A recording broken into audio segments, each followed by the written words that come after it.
Hey everybody, test. All right, sweet. I'm sending out stream announcements, and then we are playing.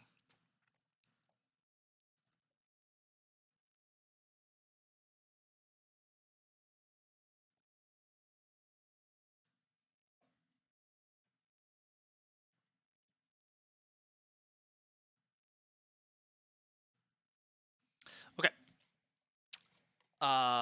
This arena season is random map, and we are on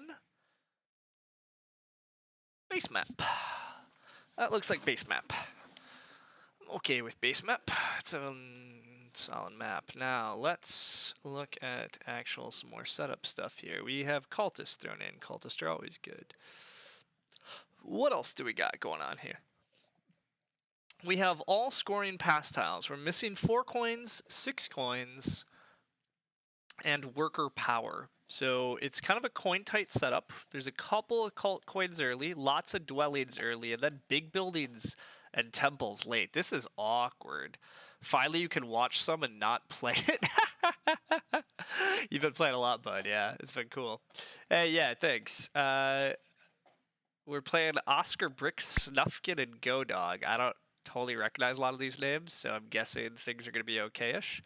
Lots of scoring tiles and not a lot of coins suggest alchemists, but this endgame track is gross.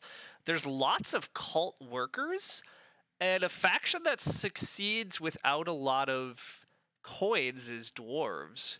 Dwarves don't need as many coins, and they love lots of extra workers in the game. I think this is a fun dwarves game, potentially. And they work pretty well with cultists, usually. I'm going to try dwarves here. Yeah, we're going to throw in dwarves. Yeah, exactly. Dwarves are solid. Not even just dig bombing, just having tons of workers just, lets you do a decent number of tunnels late or just other things.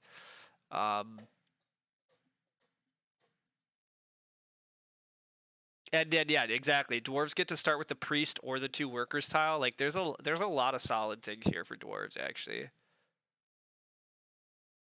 As dwarves, you just want to build tons of dwellings early, and then, yeah, you might build some big buildings, you might build a temple, but it doesn't really matter. Your opponents aren't scoring a lot off of these track events, and you potentially can be. I mean, the only sad thing for dwarves is obviously temp ship and ship scoring don't do a lot for you, but you can survive. Seems good for mermaids. Yeah, I think mermaids can be decent here. They just got thrown in. Low coin setups, I think, are a little tough for mermaids, though. Mermaids really like, pass tiles that have coins. But a lot of the rest of it's good for mermaids. I have sounds on. Oh, yeah, I do have sounds on still. Thanks. Yeah. When I play games while I'm working, I make sure the sounds are on so that I don't miss my turns. But then I get used to them. This is an obvious Earth 2 for dwarves? Probably. I mean, I don't think you actually have to go Earth 2 here, but I probably will. But you probably could get away with just Earth 1 dwarves. Like, you want to build a lot of dwellings early anyhow. Like, you probably could get away with being a lame dwarfs player, especially depending on stuff. Oh, this is fun. Brown and gray get along pretty well over here, and then yellow and blue get along pretty well over here. So that's fun. Nomads are probably here. Cultists, mermaids start E4. Mermaids here. Mermaids take temp ship and get double dig. Yeah, mermaids take temp ship and get double dig. Obvious Earth 2 doors is redundant. Yeah, I mean, on some level. Nomads just get to start with the spade and a spade round. I think all these factions actually have some decent stuff going for them, which is nice. Cultists, dwarves, mermaids, nomads, dwarves, cultists. So the early leech action, cultist upgrades here, dwarves probably upgrades here, and then mermaids, nomads potentially have their own thing, potentially this stuff, who knows. Nomads will start on the spade tile. Mermaids are going to open double dig if they have any sense about them. On temp ship, yeah, mermaids can double dig. Mermaids could like Dwelling Rush, but Dwelling Rush is a little less exciting here. If I'm mermaids, I'm probably temp shipping and double digging. Dwarves then are going to take the 2 workers and just double temple, just Earth 1, Earth 2. And then you try for spade actions later. Earth 1, Earth 2 dwarves into double dig round 2 probably works out. And then cultists get the priest tile. They'll just send it to Earth. They'll open fire 1. With a power tile. Yeah, I think as mermaids, I'm taking a power tile. As mermaids, if you take the priest, you could get screwed by cultist upgrading. I would not risk cultists beating me to double dig as mermaids. What's possibly best then? All of those factions have a lot of good things. I guess cultists don't love having nomads in the game, although it's not that big of a problem for them. I really don't know what's best here. There's so many good options. Let's go with cultists aren't even that bad, even with nomads in the game. Is that actually true? I mean, it depends a lot on if nomads are going to ship and annoy you. I guess they're not the safest. Are mermaids the safest with just fire 1 and a bunch of dwellings? Are dwarves possibly the safest? Let's go really crazy. Are dwarves the safest option? God, I don't know. You think nomads are the 40? Yeah, I think nomads are the 40 as well. But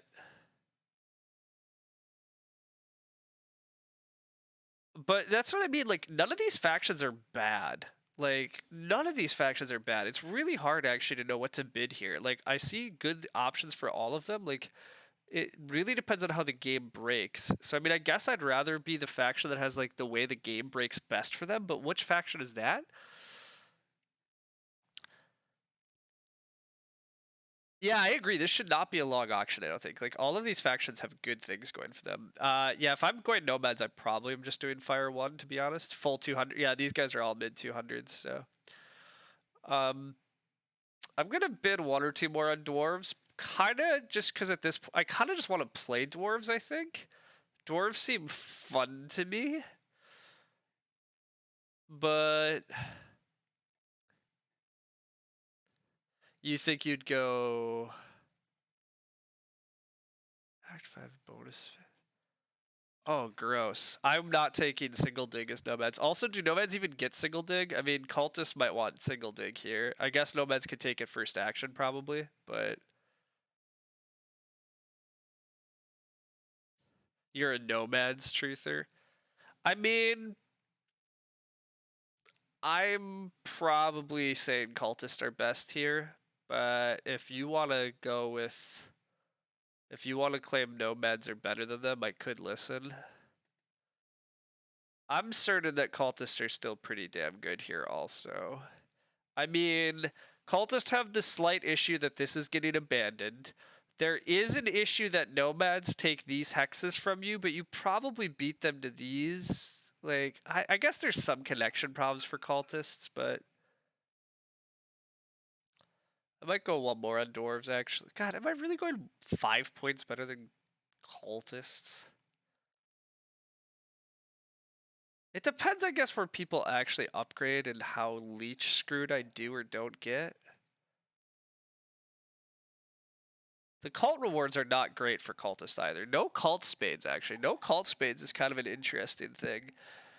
There is actually going to be a decent fight for spades, so maybe that does make mermaids the best here, or nomads. Like, the fact that you're starting with spades and can get your worker economy rolling fast is quite an advantage. There's going to be a tremendous fight for digs, and these factions could get screwed.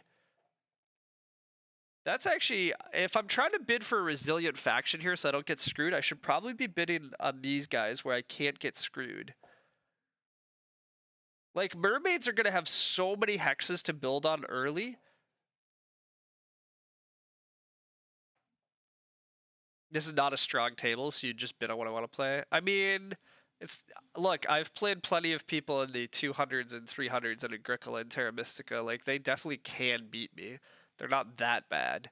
Like, if they get handed the right things or things break well for them, like, they can win. So I'm not I agree. I'm favored to win here, and as long as I get solid stuff. But that, like, I think I have to avoid certain factions. Like, if I wind up in a situation where everybody else keeps passing early because I have too much economy, but that I never get double digs and I really need spades, like, I think there are scenarios where I get pretty screwed by something like that. So yeah, I just think mermaids, like, I think mermaids are one of the most resilient here in terms of, like, I think it's going to get blocked. I also think nomads are fairly resilient here. Like, I think it's going to be hard for nomads to get too wrecked. I'm going to go one more mermaids, and then I am going to bid nomads, and I'm going to let cultists be the last to be bid on. But I'm going to go nomads next. Nomads that start with a spade in a spade round are also going to be pretty damn good. There's a chance also that these players are the sort that are all going to rush Earth 1. So there's a chance as nomads I just, like, get to open double dig anyhow. Like, nomads potentially get handed double dig just because everybody else is an Earth 1 crazed person. I agree. I think cultists are more dangerous than I think. Like, cultists can get some network cut off. Like, there's ways that the network goes bad for cultists. There's ways that the cults go kind of ugly, so... You nearly ended up on the stream. Ghostly, you're always welcome on the stream. You're a fun guy to have around. We always like having a Ghostly.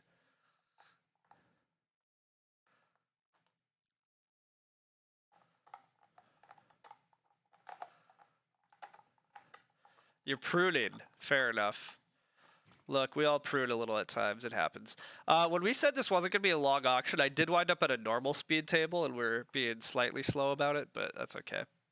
Everybody needs a Ghostly in their lives. It certainly wouldn't be wrong. All right, mermaids are down to 32. Gross. Give me nomads.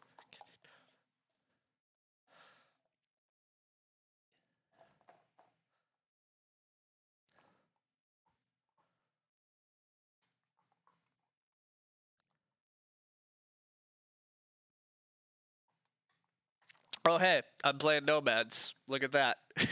Okay, then. That ended fast, but whatever.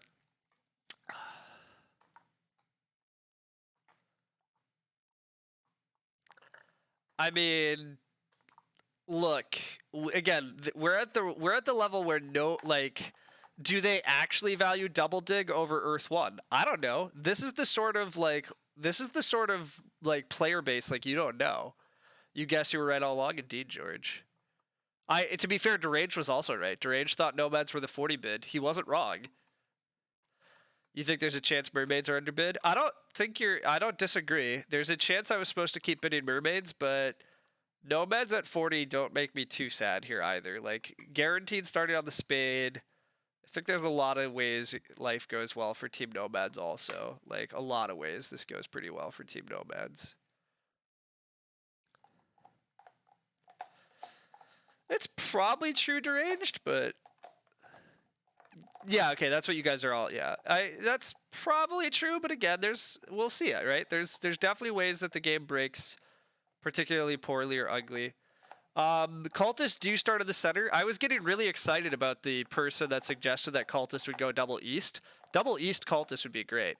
Is there an alternative to Fire 1? I could be lame and just rush Earth 1. That is an option, but it's not an option I'll take. I'm definitely going Fire 1 Nomads.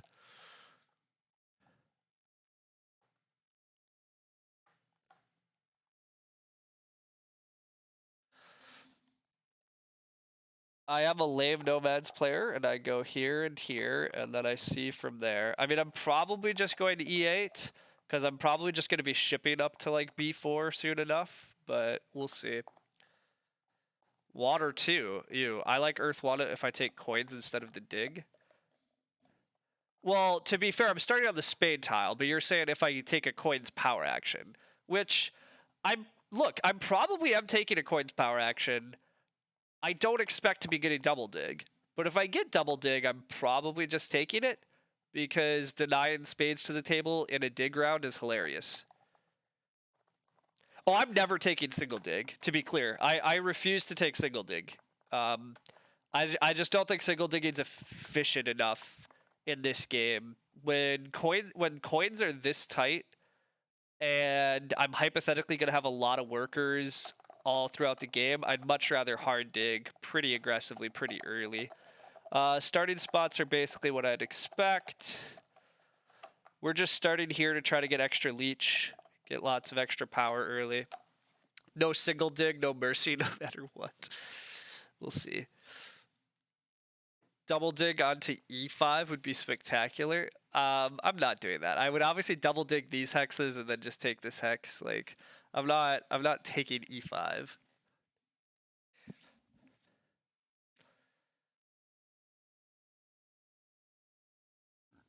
Why do people always play D2 mermaids? That's like the oh, I didn't even notice that it was D2 mermaids.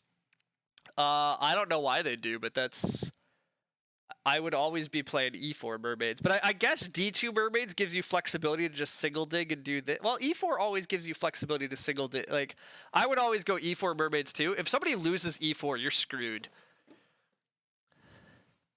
It happens quite often? Really? I don't play enough, I guess. Weird.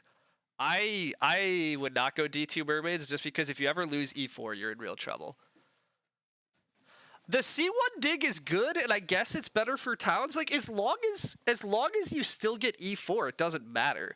But if you lose E4, you're in so much trouble with this start. Like, you can't. It is awkward too, right? Like, you have to. This is a little awkward because now they kind of have to build C1 and E4. I guess that doesn't really impact. Well, but now they can't double dig. If you start E4, you could double dig C1 F2.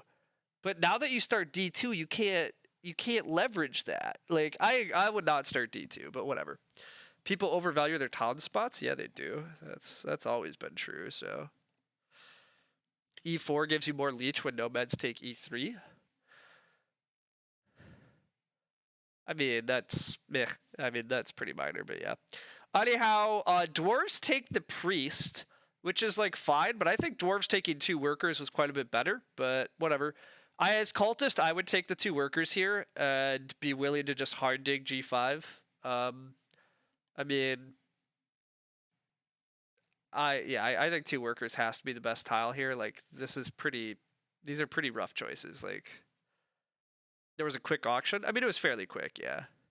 You have a friend whose TM monos towns are overrated. Nice. 2 workers, 2 temples. I mean, I think 2 temples is fine also. Like, I'm not opposed to the 2 temple line, but whatever. Like, if cultists want to open 2 temples or cultists want to go temple plus some dwellings, both of those are robust and good. You'd love to be cultist as Earth 1, Earth 2. I think that's fine. Honestly, this is a game where I think Earth 1, Fire 1 cultist might just be better, though. Like, you really don't need extra workers this game as cultists. You're going to be so desperate for coins later. Like, I don't know if I believe in Earth 2 cultist this game. Everything about this track says build a bunch of dwellings, get tons of cult workers. Like, there should be so many workers. Cultists are not upgrading in the center, so that's a little sad too. I was hoping to get leech here, but whatever. But why start in the center if you're not going to upgrade there? But whatever. You have to take Earth 2, otherwise round 2 is awkward. Yeah, I guess that part's true. Round 2 is awkward if you don't take Earth 2. So this is where, screw it. Then I'm not doing that. I'm just opening Fire 1 and building dwellings. Fire 1 and dwellings, take Earth 1 next round. Screw everything else, but whatever. I'm not in charge. These chumps can do what they want. I am just opening Fire 1 nomads. I don't plan to take Earth 1. Do I? Do I plan to take Earth 1? I don't think so. Hey, remember when I said that I might possibly in Crazy Worlds get double dig? It doesn't look like it's going to happen, but mermaids did not take it yet. I guess mermaids didn't have to take it yet. They can take it next, but let's get more leech when mermaids build next to us. I'm a big fan of getting a ton of extra leech.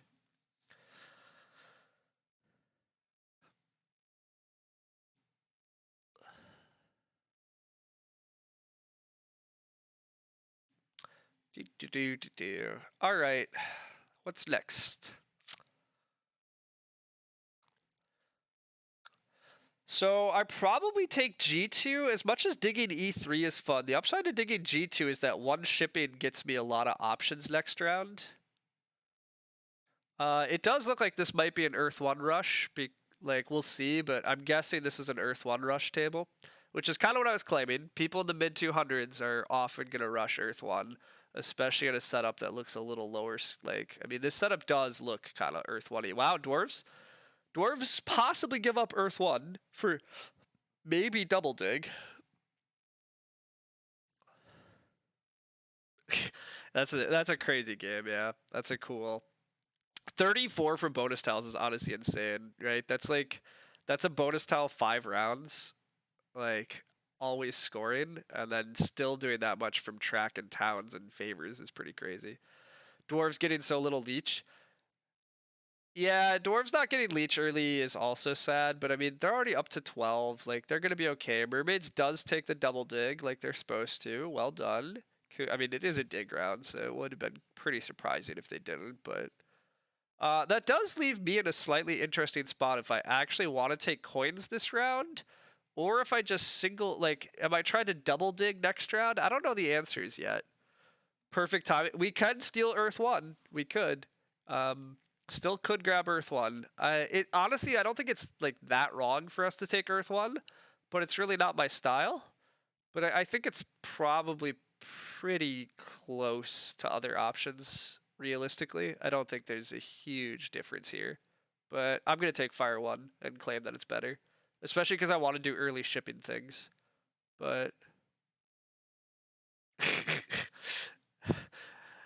George, I'm pretty with you on like basically never rush Earth 1, but let's be real, George. If there was a time to rush Earth 1, this is a time where it might actually be correct.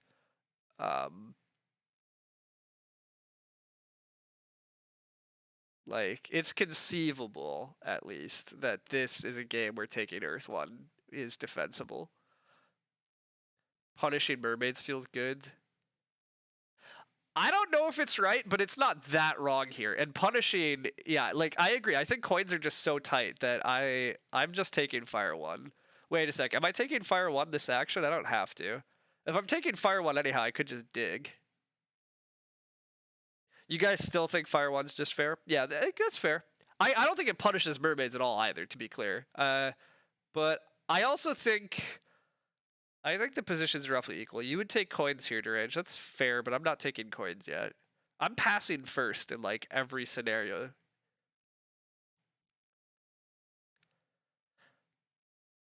I slightly disagree. As long as you get enough leech to take coin actions and still get spades, I think Earth 1's totally fine, right? As always, like if you get enough leech to balance your economy, you're okay. So sometimes on things like fjords, I think even occasionally on base, I think you can definitely. I think I like passing for double spade too, so I don't think I take coins yet. And I do think I probably dig E3, and then I just take these hexes and make everybody else's lives sad. And I can get coins later. That's part of the goal. That's part of the dream of taking Fire 1. But am I taking Fire 1 first? Or do I do this first? This gives me slightly more leech. Sure. Let's just get down here. Who cares about Earth 1? Dwarves technically could do weird things to this hex. Meh, they won't, hopefully. I'm not getting the double spade? Why am I not getting the double spade? You really think dwarves are gonna just temple and pass? I guess they could. Maybe you're right. Maybe dwarves just pass for the double dig. But then I still get the coins action, right? Yeah, cultists take... Then I still wheel coins. And I just take coins, and that's fine. Then I'm... whatever. Mermaids? What about mermaids? That was... Yeah, cultists... No, cultists single dug there. Yeah. Cultists got their Earth 1. They rushed Earth 1. They got single dig. They're happy with their life. Dwarves are accepting all their leech. You thought they got another dig. Gotcha. Nah, mermaids got their double dig. Whoa, was that Earth 2 dwarves? Oh, it's Earth 2 dwarves, everybody. Okay. I'm not sure about Earth 2 dwarves, but sure. Dwarves probably are passing in front of me now then. But, oh well. Mermaids are going to take Earth 1, because of course they are. Yup. That's fine. I will take fire 1.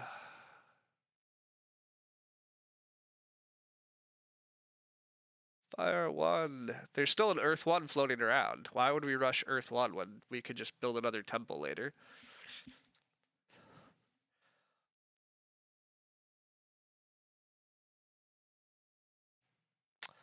Dwarves could take coins here, but again, if dwarves take coins, then I get double dig next round. If dwarves pass, then I take coins. I mean, mermaids could, I guess, burn for coins at that point, but I also could just pass for coins at that point. Like, I think there's still just enough ways that life continues to go well over here.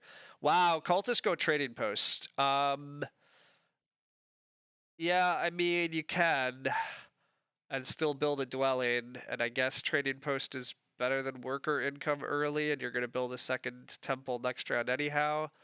But I really am not sure about this E6 dwelling if you're not going to upgrade. Like, I guess it's fine. It's just weird to me. Like, E6 is where I would upgrade and soak in all this leech, but they've decided to just take free leeches and abandon this guy, I guess, or eventually ship. I'm not sure.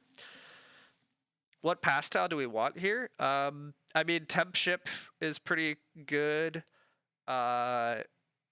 Coins for dwellings is pretty good. Dwarves accepting this 1 for 0 leech is maddening. They're fighting cultists of the same cult. I mean, dwarves need the power too. Like, it's probably still correct, but it's a little. I agree. Like, I would have debated declining a couple of them, but I'm not in charge. Also, yeah, dwarves really don't need coins. I forgot that, like, dwarves and cultists are getting a lot of cult coins. They don't care about the coins as much early as I do. So yeah, I don't know. I don't totally know. I would like a lot of things, but I probably would just want to ship next round at this point and like try to take B2.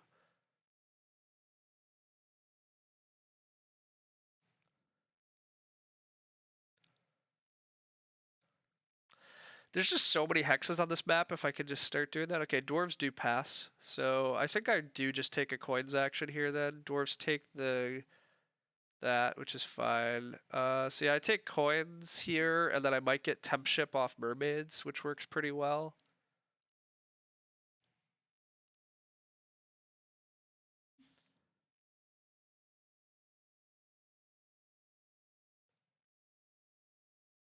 Ew. Ew. I have a huge ew to that compared to just building dwellings and dwelling rounds. Huge ew to that idea.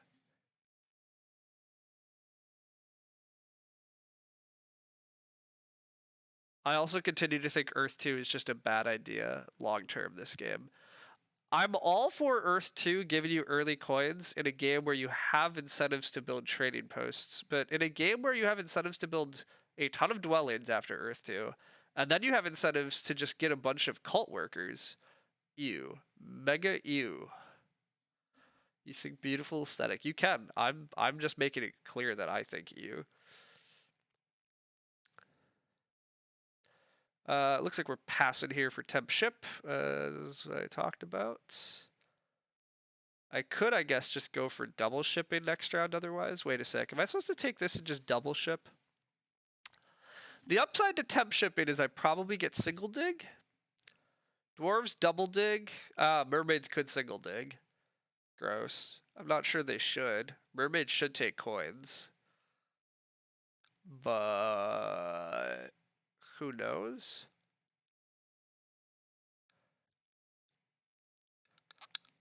Ha. Ha ha ha.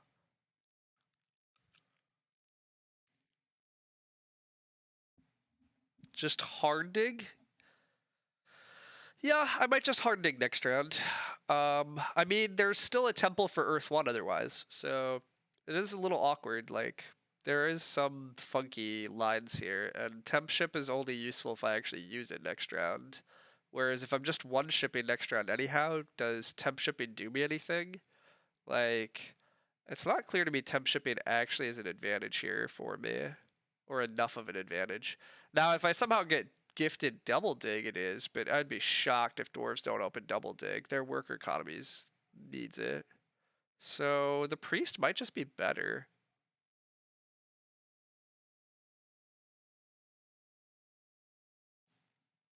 I'm gonna claim priest is just better. There are scenarios where like I dig G2 and then advance ship twice and build like G2, I7, G4, B4 next round. Yeah, double shipping nomads just gets you so many places. I mean, actually, I might be able to advance ship and then build. Like, I could build 5 dwellings next round off of 2 shipping, and I have enough coins to afford all that nonsense. Yeah, as long as mermaids actually take the coins instead of spade. Also, the first priest of fire here is very good for me too. Priest of fire is pretty tempting, but double shipping's probably better. I agree, deranged. I could just do it next round. I just don't. I think temp shipping is just worse than permanent shipping, right? Like, if I can afford permanent shipping anyhow, I probably should just permanent ship rather than temp ship. Although, now that I'm paying attention, Cultists did get temp shipping, so that's maybe a little annoying if they advance ship, but I still can just beat them to B2 and hard dig it. Cultists do have enough power to single dig, but it looks kind of suicidal for them to single dig. And I can just hard dig and then still get my dwellings out next round. I guess Cultists are trying to get a little leech from Team Dwarves. Dwarves are also pressuring me on G2 now this way. Mermaids do take the coins though, so I think the play is advance ship and take B2 this round. Advance ship, take B2, and just try to push for all these dwellings, and then I hopefully can hard dig G2, and even if I lose G2, it's okay. Because I'll just connect through the north, and this is already connected here, and this is never really a town anyhow. Yeah, I think all of that's true. I think I get single dig back, and even if I don't, it's going to be okay. It's going to be a little less ideal, but this is part of why we're taking Fire 1, though, so we can explode. Like, without Fire 1, it's hard to build this many dwellings and ship all this much and then still keep economy going the round after, but with it all, it should work.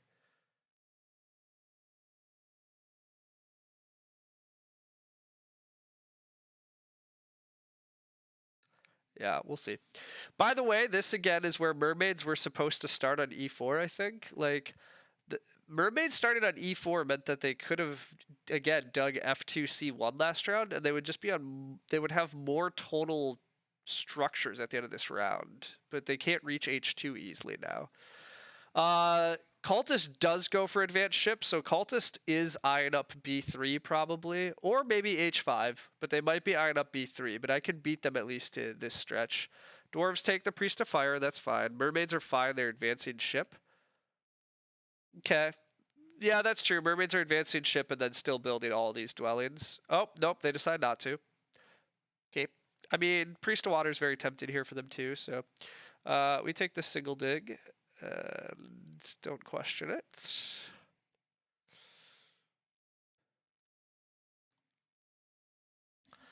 They're on the ship tile. Oh, they are on the ship scoring tile. I mean, they could take a priest power action on the wheel if they think they're gonna get it, which they probably will.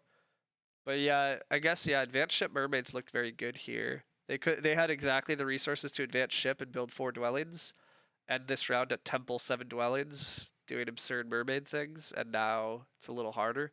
Yeah, they can still take the priest though, so it should work out. They're still in a very good position. Mermaids still have a lot of good things going here. You'd want to save the power for more coins. Yeah, I agree with that, Deranged. This is exactly the problem that I was just arguing about for my position, right? Like mermaids are going to get a lot of points this round if they do that. But they're going to have a million workers and no coins. So we'll see how that goes. Trading post feels fine. Yeah, I mean, that's probably true too. And Cultist does take the priest. Ugh. I really don't like taking priest power actions, especially when I could just build another temple, but whatever. Dwarves build this dwelling. Again, I might lose G2 to dwarves, which is very kind to dwarves.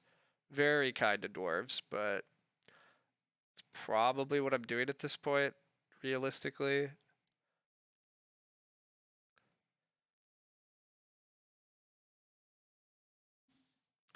You would have taken Fire 1? Yeah.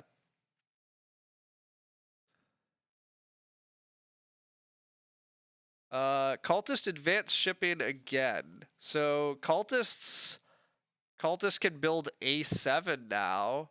I guess they're paranoid about their connection is my guess. I really dislike cultists like everything. I don't think cultists could afford to take a priest power action and go up to 2 permanent shipping this round. I don't think it does them enough good things. Like they can't even they're just gonna build up here and burn for power. They're gonna convert workers to coins. Whatever it is, it's bad. It's not good. I'm just taking B4 anyhow, which is gonna like wreck cultists too. And they can't do anything about it. Yeah, they're in trouble. Cultists go to 3 ship for A7. I'm assuming 2 deranged, but I think it's really bad. I'm not worried about cultist position. It looks very bad. Dwarves' position looks fine. Dwarves have a ton of coins. Well, but they're kind of behind on their dwellings. I mean, dwarves should tunnel. I don't really care where, but dwarves should tunnel here. And then I guess with Earth 2 and all those coins, it's pretty good. And if I let them take G2 next round, which I still plan to, and they can pass for the Spain maybe. Yeah, maybe Dwarves game might still be pretty damn good. But it's mostly Mermaids I'm worried about. Mermaids game still looks the strongest. My game looks very good too, economic-wise. Gotta find some town space. Gotta do a few other things, but really I'm gonna need a coins action. My round 3 might be very fast. There's not a lot I need to do in round 3. And then maybe I pass on to like a big building tile for round 4 and build Water 1 Sanctuary after getting a coins action or something.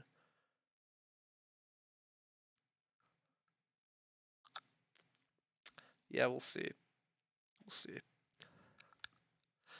Dwarves are thinking a long time about the fact that they should just tunnel. I can assure them they should just tunnel. But there they go. They do tunnel. They figure it out. It's good. It's certainly good.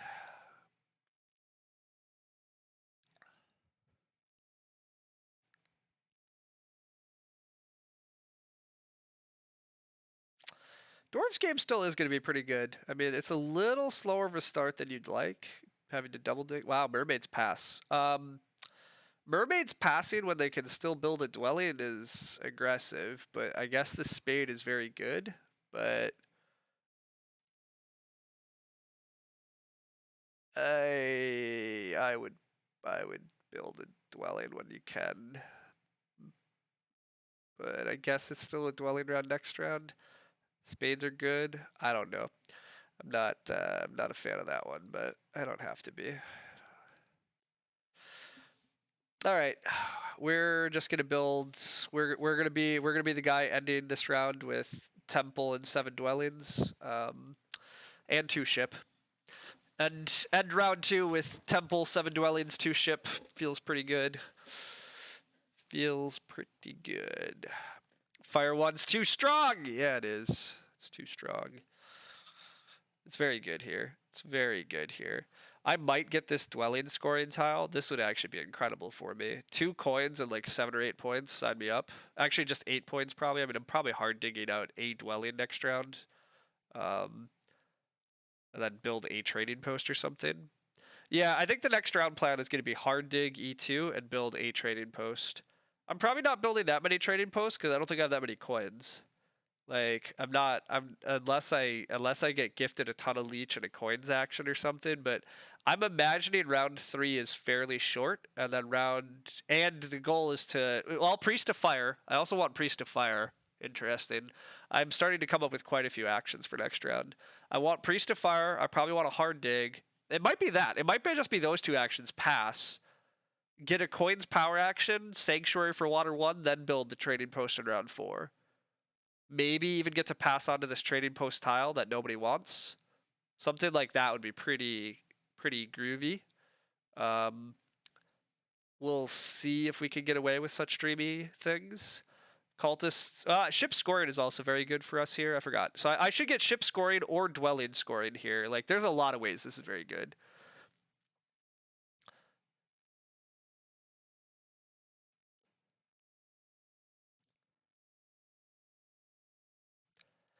Yeah, there might be water one pressure. I agree. I've been looking at that. Like, there's possible ways that I get a little wrecked on water one, but I don't even know if that matters too much.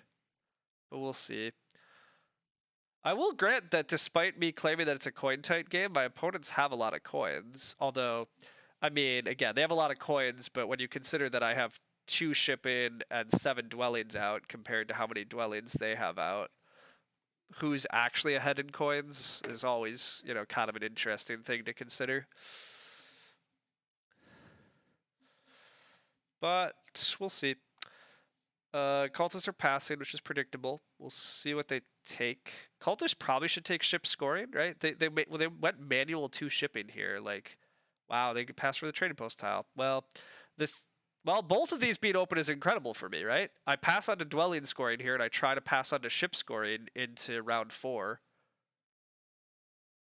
That could work.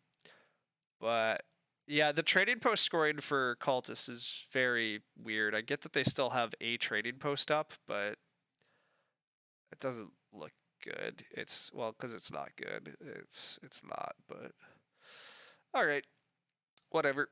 We get to pass on to this butte. And yeah, the game plan is Priest of Fire. Well, hard dig G2. If dwarves don't take it, I'm gonna hard dig G2. Well, am I hard digging G2? Wait a sec. Where are my towns in this game? That is the biggest problem for me. Cultist taking this is kind of annoying. I guess I could maybe get these 2 hexes for a town. I definitely want E2 someday. G2 really doesn't get me anywhere. Mermaids lock up their connection on C3, so dwarves don't get that. Sure. I probably take G2 just to ignore dwarves. It's such a big shift for dwarves to get onto G2 and have these hexes. It really enables them to make much more network plays. Mermaids have tempo on B3. Yeah, that's true too. So, dwarves send priest to fire. Okay, that's fine. Cultists are paranoid about their connection. That's what they've been doing. They connected, but they're gonna get 0 network points. It's one of those classic problems. They might pass in front of me, which is absolutely miserable because of the nonsense that they're doing, though. This is one of the things that I've been saying about bad players lately. Like, it's really hard for me to sometimes plan and handle them because they do things that are just so tremendously bad.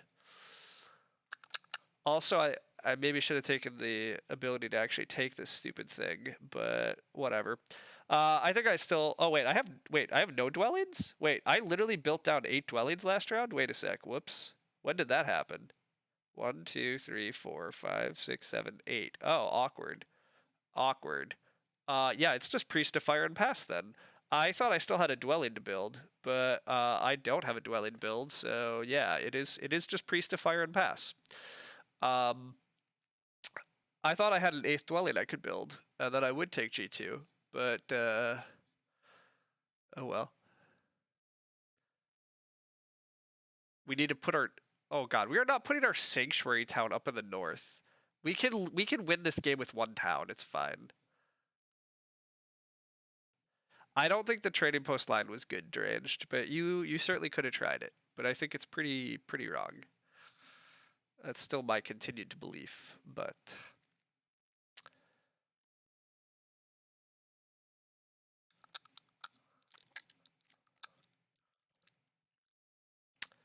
Yeah, hopefully cultists don't pass. If cultists do pass, then I will build a trading post and hard dig out another dwelling. But as long as cultists don't pass here. But yeah, cultists literally wanted that worker so they could double hard dig on D6, just so they could connect. Don't put your dwelling on E6, everybody, if you're never going to upgrade it and you're paranoid about connecting and you're going to just lose network anyhow. Like, this is such a misprioritization of cultists things. Cultists should pass? I don't know, deranged. Maybe they send the first priest to air. I don't. Cultists are literally unpredictable to me, right? Like, it doesn't matter what they should do. What they should be doing is not what they've been doing. So I don't think it matters what they should be doing because it's not like they're gonna suddenly do that. they're a player that I can't fully predict, and so I'm like, I'm just gonna try to do good things. The Priest of Fire I think has too much value. I take that. If I can then pass for ship scoring, I'll do that because it's great. If I can't, we'll build a trading post and a hard dig out a dwelling. Like we just keep trying to do good things, I guess, as they're in front of us, because planning too far ahead is gonna be tough. Passing early is going to be very tough this game. That's what I've obviously said also earlier this stream. It's kind of annoying sometimes when you go bigger econ because your pass timing can be awful when other players at the table are doing really inefficient things and having very short rounds because of it. This is why I kind of prefer to actually play with experts a lot of the time because, yeah, this gets so wild. Dwarves are going to build their sanctuary around early in order to lock up water one, earth one. I don't know which. I don't know what this is. Everything is still baffling to me, so I would never build sanctuary as dwarves here. I think it's really wrong. Wow, and it's fire 1 dwarves? Okay. This is also not good. Oh, they cancel that. But yeah, like, you can't build a sanctuary around before it scores for fire 1 here. Fire 2! Oh boy. Why do mid-range players... You don't think they need to be experts? Yeah, I agree with that, Age. I agree.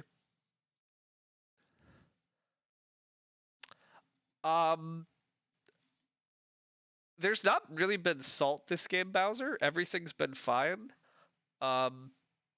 Things are... It's just we're watching a bunch of players that are not particularly good, and so I'm just kind of constantly going, I don't understand that move. That's mostly what we've been doing. We're passing for the ship scoring tile. Because that's incredible for us. A coins power action, another 6 points on the pass, a presumable water 1 at this point. I don't understand how dwarves plan to get water 1 or anything else, so I think we're fine here. There's still earth 1 available too. Oh my god. Hilarious, folks. We can still go late game earth 1 potentially. Yeah, this feels winning. Mermaid's game is maybe still competitive. Maybe I shouldn't knock Mermaid's game yet.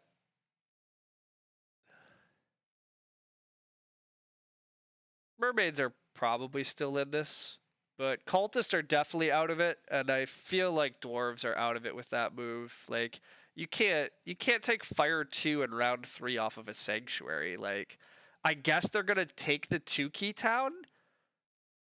Yeah, I guess they're taking the 2-key town, and they're gonna beat cultist on the cults. Like, that's what they're about to do, but that's so bad. Wow, they're double digging. Okay, they got enough power for it, so I do lose G2, but I just don't care. Anyhow, Dwarves line is okay. They can double spade now. Yeah, I see what you guys are saying. But yeah, lose G2. I know. I haven't been prioritizing it. They do take... Well, wait. They take single key town. They take single key town instead of 2-key town? Oh my gosh. Team. Anyhow, I gotta go get a treat.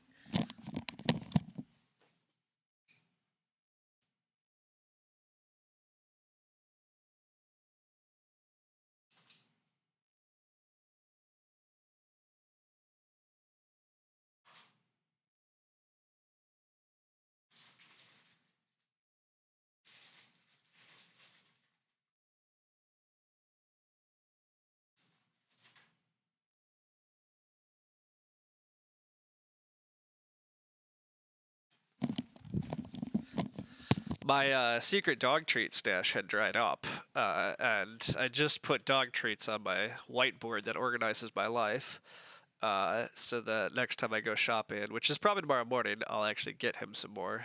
So then stream life will be ready again. But yeah, my box of treats that is by my streaming desk is emptied out. You don't mind the 8VP here. The 2-key wouldn't have put them any econ. There's still a bunch of open cult spots to secure it. Fair enough. What's our plan to score this game? Keep hitting pass tiles. We're going to build a sanctuary for water 1. We'll possibly build a late temple for earth 1 and air 1. We'll make a town. We'll win network. We might make 2 towns yet, for all I know. I'm not convinced that I don't like build a stronghold in round 5 just so I can eke out another town in some backwater like wackadoo location. But I don't know. I'm really not actually concerned about my ability to score this game, to be honest. Like, there's 4 scoring pass tiles. I almost certainly get water 1, so I just like am not particularly concerned. We'll advance digs eventually, maybe. I don't know.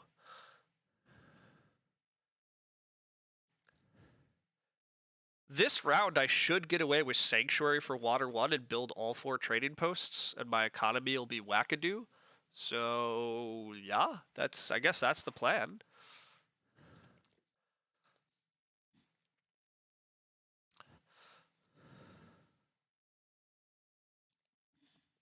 Hi, folks. Hi. Yeah, hi. That was all the treat there is.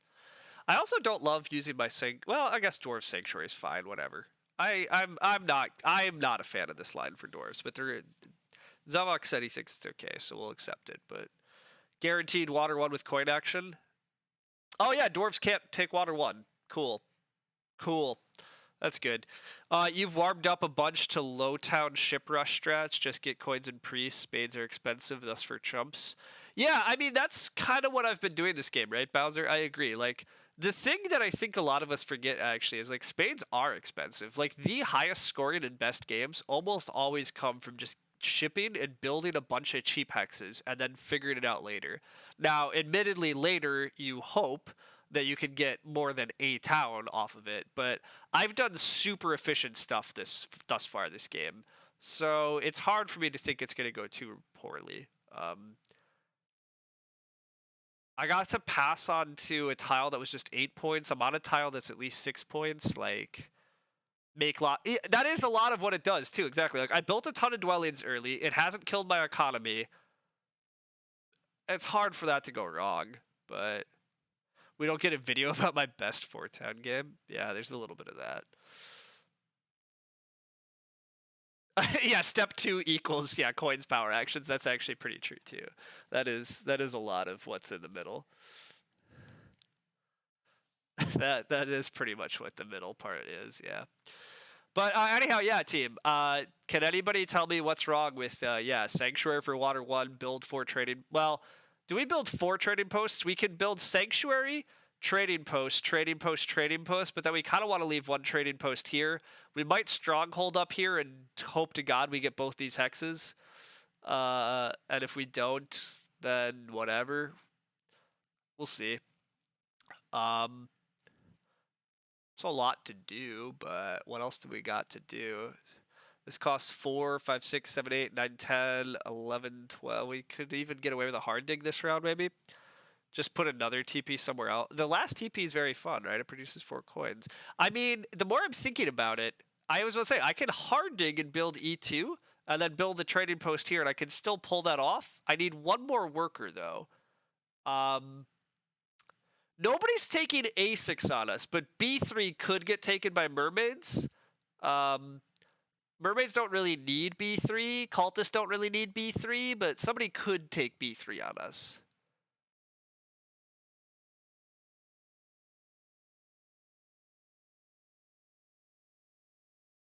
Cultists should have taken B5, not D6.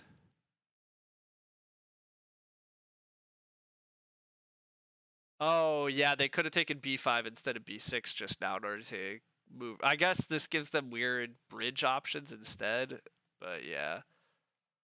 We have 16 workers, that's all we need. How's that true, George? We're hard building and building a dwelling is 4.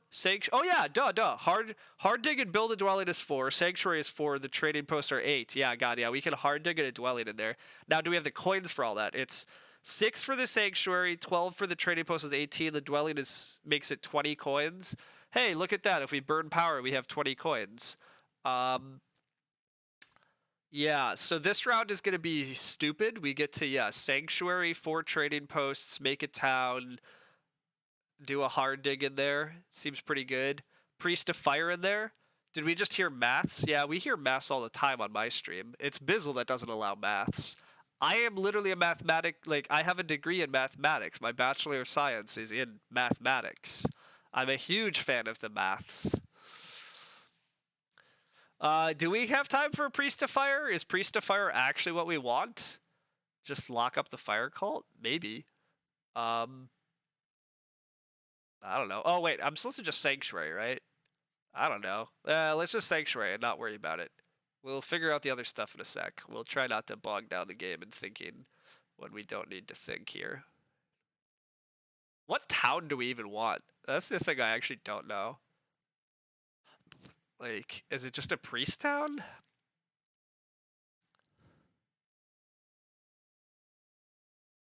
Priest to air? Yeah, the last priest slot to air. Oh, wow, the air track's actually hilarious. The last priest to air is kind of tempting just because the air... Okay, it's gone. The air track is hilarious. God, these really wound up full of priests. My opponents have generated a lot of priests. Mermaid's economy is still looking good, but coin pressure on dwarves is starting to show up a little. Cultists, again, they've just killed their economy with these crazy digs and ships. It's just not been efficient for them. Mermaid's never advancing ship. Yeah, it is a bit sad. Oh, hey, do I want a 4 for 3? Probably. What could go... Actually, do I want a 4 for 3? This is kind of... Maybe I usually just accept all leech I can get, but I'm already talking about building everything I could want this round. What is 2 coins going to do for me that's worth 3 points at this stage of the game? I guess advance ship again yet this round? I, like, take... I'm on the ship tile, I advance ship once more? That doesn't seem good. Take the leech? I, like, actually am generally not... Like, usually my instincts are to just take it, and it works out, but... Is it really gonna work out? Screw it, it has to, right? Sure. Okay, everybody else is saying take it. We'll do it. Damn it, we'll do it. Double spade. Oh, actually, double spade is an option. Yeah, double spading later would work. Or just right now. Well, we could always take it. We could take the Forbidden Coin Town deranged. We could take the Forbidden Coin Town.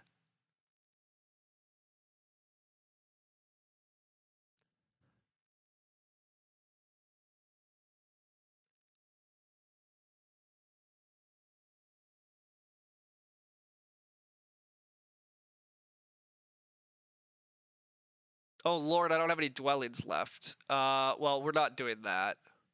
We can't do this. I can't let cultists. I can't let cultists possibly take that hex away. I forgot that I literally don't have dwellings at the moment.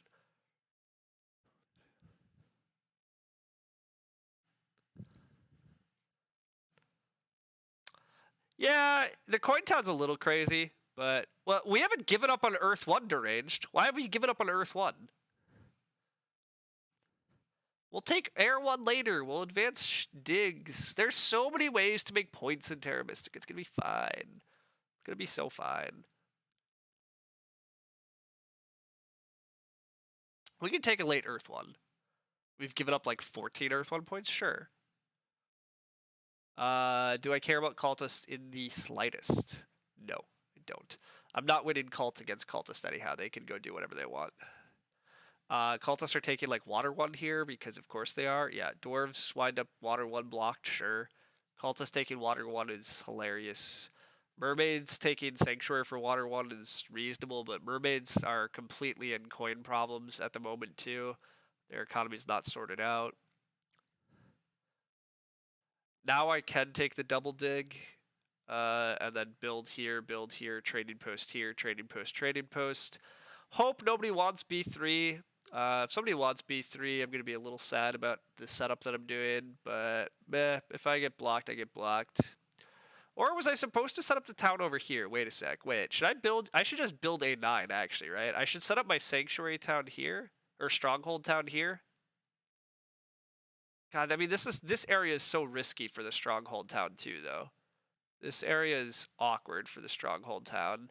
This area is also really awkward for the stronghold town. Ugh. Yeah, it's the stronghold town is likely to get blocked. I'm just likely to get blocked on a stronghold town is what I think. But meh, so be it.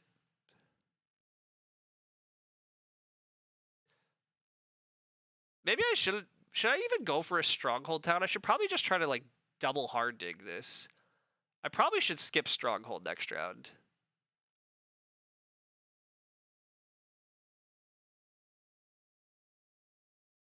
Oh, also I only have one dwelling to build. That's awkward. Hmm. I have to take a coin town to do it, Mike, but yeah. Hello. Welcome, Phil Lambda. Phil Lambda.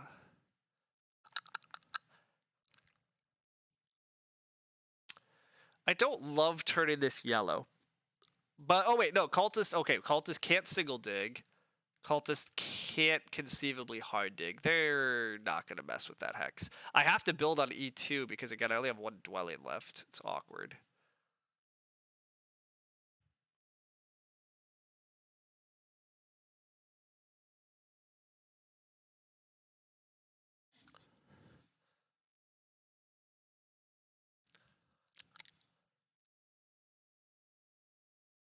Mermaids takes that leech, which makes sense. Mermaids need all the leech that I'm giving them. They want the leech back. Actually, mermaids... Oh, mermaids might also be coin towning this round, huh? Mermaids might be doing the same thing I am. Mermaids might coin town and then build some more trading posts to even things out. Coulda 2 dug, B3, hard dug, A6. Meh. You would 2 key town. 2 key town is fine, probably, but eh. Oh, it's mermaids. Yeah, okay. Leave E2 for later. Well, but then I don't get to build anywhere near as much stuff this round, Mike, but you're right. I could have done that, but I'm classic screw town locations. I'll figure it out later. I actually am saving a lot of workers with this line. Like, I probably could just... I can take B3 with hard digs, like, first action next round. And if I get blocked, so be it. It'll be okay.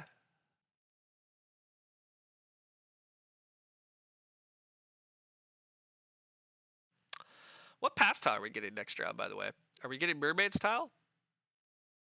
Mermaids build another temple here.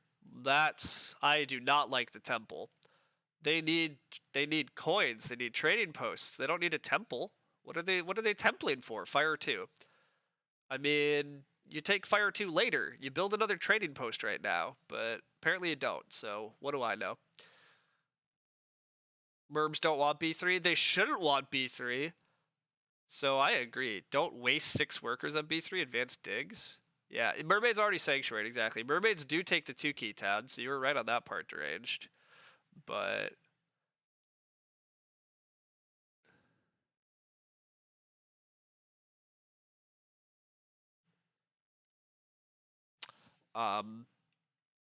yeah, I don't like Fire 2, but the 2 key town is as good of econ as the coin town. Is it? They get a bunch of workers back. But I guess it's a lot of power, but they're going for the Fire 2 block. Yeah, I mean, look, people love them their Fire 2. It looks like I do get the big building tile next round, so that's fun. Sign me up. I will take the big building tile. I like advanced digging as well. Can't I stronghold and sandstorm this turn? I mean, that's, I guess, an option, but that's not what I'm doing. I'm building all my trading posts this turn because it's an insane amount of coin economy. The stronghold's just not that good. I really don't care if I ever build a stronghold. I kind of don't want to build a stronghold. The fact that I'm winding up on the big building tile means maybe I stronghold. We took a coin town super. We ended round 2 with temple and 8 dwellings. This round we built sanctuary, 4 trading posts, and another dwelling. Can't I do it all? I can't possibly build all my trading posts and my stronghold. I'm just building all my trading posts this round, along with another dwelling. We're going to end this round with 6 dwellings and all of our trading posts on the board, along with a sanctuary and 2 shipping.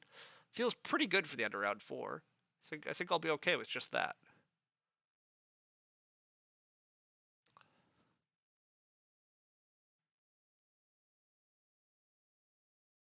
I'm going to go with the theory of let's not give mermaids more leech when we don't have to.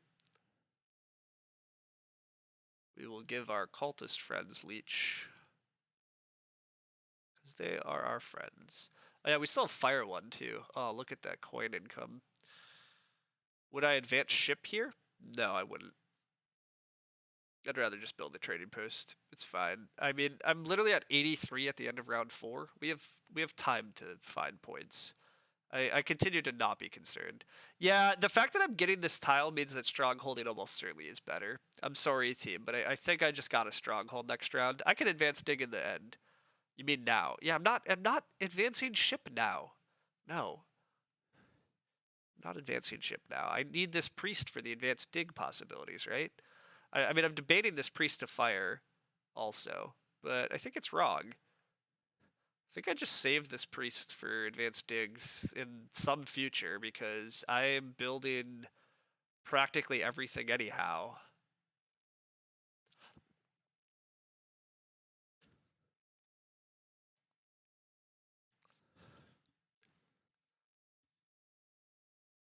I think we have to build the stronghold here, though. The stronghold is 9 points, and it possibly gets us B3, and even if it doesn't, whatever.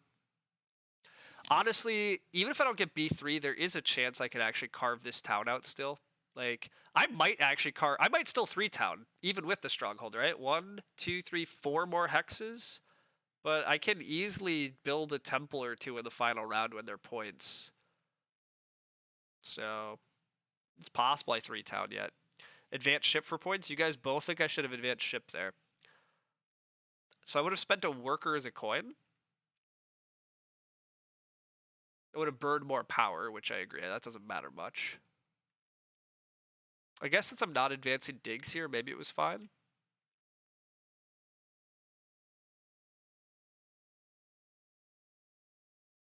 Meh.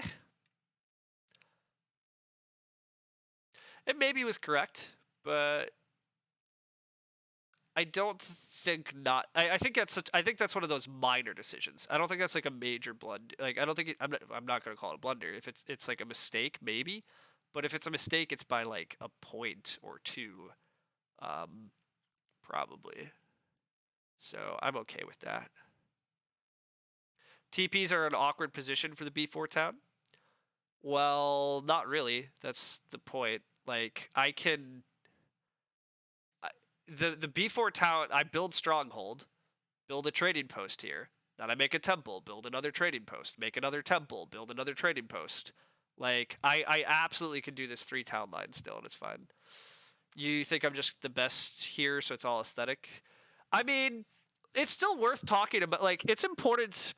It's important not to like blow. It's important not to blow games and blow leads, but I think it's also important when just like in post game discussion sometimes to like remember really what's important and what's like the minor stuff. I struggle a little bit with this in Agricola post games, obviously, and the other thing, because I kind of want to comment on everything, but some of the things I'm commenting on are the small stuff. They're the oh, I probably would have done this, but you did that, and it's probably roughly equivalent, or maybe you lost only like a food or 2 worth of like efficiency compared to we need to discuss the big stuff like you messed up totally with feeding or you totally missed this line. Like it is important to kind of separate those things. But anyhow, we build this stronghold here. Bloop. We can pass for the ship's scoring again at some point, but Snufkin tell you it's a dig bomb? Oh yeah, losing a foot kind of. Oh yeah. Who would I be talking about with messing up feeding? It's not just you deranged, right? I like much like the basics of getting like, or maybe not the basics, but like much like the real lesson of getting from good to really good at Terra Mystica is all about understanding how to leverage economy into points. I think like a lot of getting good to great at Agricola is understanding how to feed very efficiently and like read the game state and like find a path no matter what. Like food is essentially the economy of Agricola. The economy of Agricola is actually super funky, right? Because it fluctuate the values of like all the resources in Agricola, just like the resources in Terra Mystica, fluctuate constantly. But regardless, getting good to great at Agricola looks a lot like slowly increasing your feeding efficiency throughout playing. Are cultists going to single dig B3? I don't think anybody's taking B3, but if they do, it's fine. We'll survive. Look at that. They're going to Sanctuary. So now mermaids could also take it from us. Am I taking a free leech from Team Cultists? Again, sure. Cultists can do what they want. I don't care. I'm expecting to have basically no cult points this game, but that's fine. Snufkin took Earth 1. Oh no, Snufkin! You took our Earth 1. It's fine. I'm clearly not building Earth 1 this game, and I just don't care. I'll take Air 1 in the final round. It's okay. It's really okay. Oh no, we're Fire 2 blocked, everyone! We're Fire 2. Why do mid-range players love Fire 2 so much? What? I've never understood the like round 3 Fire 2s and even the round 4. Like, why do we need Fire 2 instead of just building our towns? But whatever. They love Fire 2 because they love towns? Yeah, fair enough, that's true. I'm okay with one town here. I'm still on the, oh no, if I only get one town this game, I'll survive. But it's all good. If my coin economy is garbage, then you don't have the coins to build TPs. Yeah, that's true. Oh, hey, it's hard dig B5 instead of B3. Thanks, mermaids. All right, team. We got another town. This town now looks impossible, though. The town I was claiming I could still get that's a dream. There is no other town coming, but I think this is just the 11-pointer. Like, I literally don't even think I want this priest town, right? Like, oh, maybe a priest is 2 points still. No, I really just want this 11-pointer. I really just want the 11-pointer, right? Is the priest actually worth 2 points to me?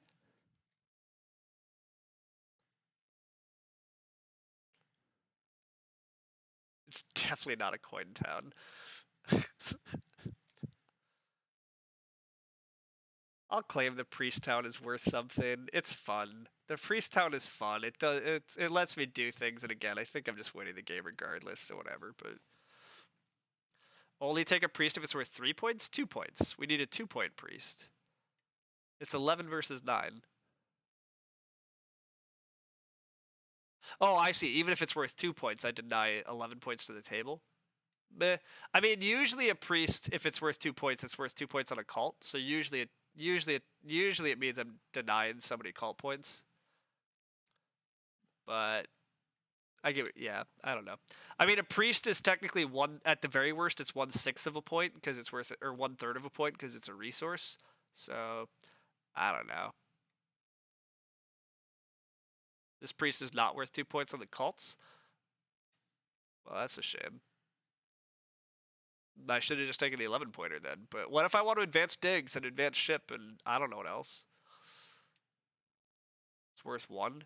Ugh, well, then it was probably a mistake. But I might have cost myself a point again. Oh, I mean, I agree at this point. I am sleepwalking to this win.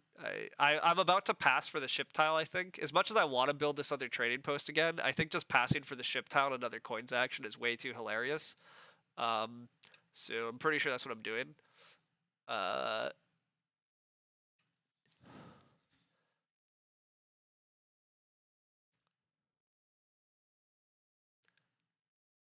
Yeah, I mean that is just what I'm doing, right? Like I'm not actually making a third town this game. It's not happening. So yeah, I just passed for the ship scoring tile. That's 9 more points locked up. It's another coins action locked up. The weirdest is when you get Air 1 blocked. I actually see Air 1 blocks occasionally happening, right? Air 1's fine. That's when you know you're in a strong game. Yeah, that part's true though. I agree. When you wind up getting Air 1 blocked, then you know that yeah, you're in a game. I'm just gonna get out of this round. We're at 105 points, and we're gonna have 16 workers and 24 coins and 4 priests. Feels good. Feels good, Tim. Feels really good.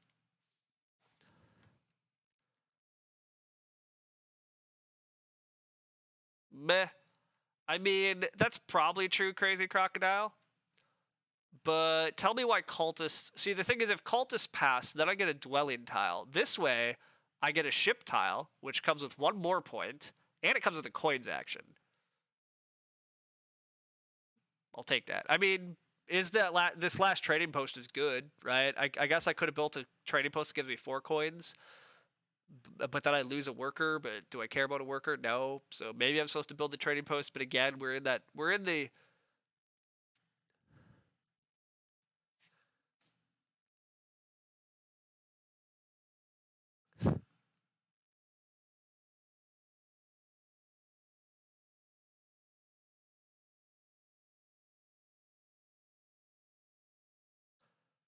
Mermaids apparently wanted that ship tile, so it also seems fine. Build 3 temples in the final round.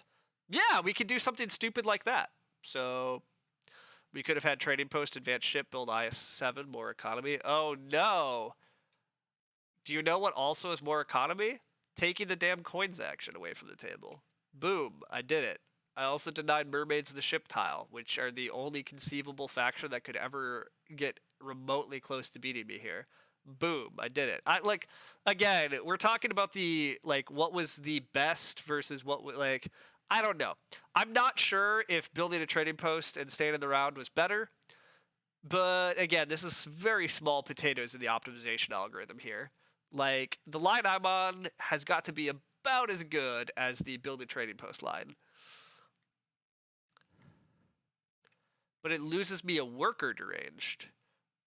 Loses me a worker. I also got a 9-point pass tile instead of an 8-point pass tile.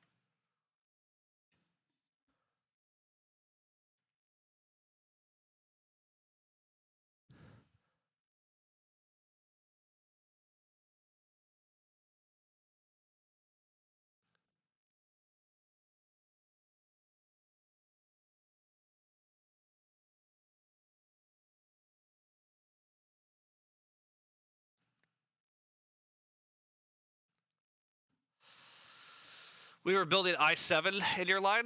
Okay, so we still had the worker. Fair enough. Fine. But, oh well. You think the first 3 rounds granted me the luxury? Yeah, basically, Gonzo, I agree. I think the game was essentially mine when I got to open a coins action round 4 and still guarantee Sanctuary Water 1. I think after that, it was pretty well locked up. Like, my opponents had made enough mistakes up to that point already that their economies were out of whack, and mine was super locked up with that coins action plus getting to secure a scoring, like, clear scoring goal. I genuinely don't know what the best line is here at the end game. As fun as Zevok's build 3 temples because I can line is, I'm pretty confident it's wrong. I'm pretty confident I'm not supposed to be building 3 temples here. I'm pretty sure just advancing digs is still better. But we'll see. Well, okay, so that's the interesting question. Do I have enough to build all my structures? I actually might be able to build all my structures, so maybe that's just cooler, and that's what we need to go for. All my structures is a lot. 3 temples is 6 workers. The trading posts are then literally 8 workers, and then 5 dwellings. 5, 8, 6... Okay, we have enough workers. Coin-wise, it's 22, it's 37 coins. Okay, we can't really do this. I have 5 more hexes? Probably. Okay, I don't have 5 more hexes either. I have a stronghold and then clearly 2 hexes, but that involves advanced ship. Yeah, I can't build everything. I can get to 16 network, but 17 will stop me. But yeah, we can't build all of our structures. It turns out we're going to be short of that goal. Even if we get a lot of leech, we're short. Oh, all those dwellings are definitely more than suspect. We're talking about trying to build them because it's cool, not because it's right.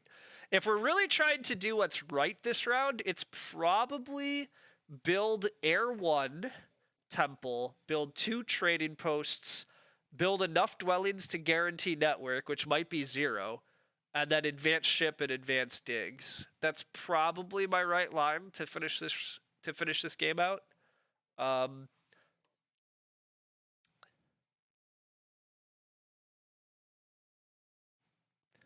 then I probably am just accepting 0 cults. So accept the leech? No, I'm not taking more leech.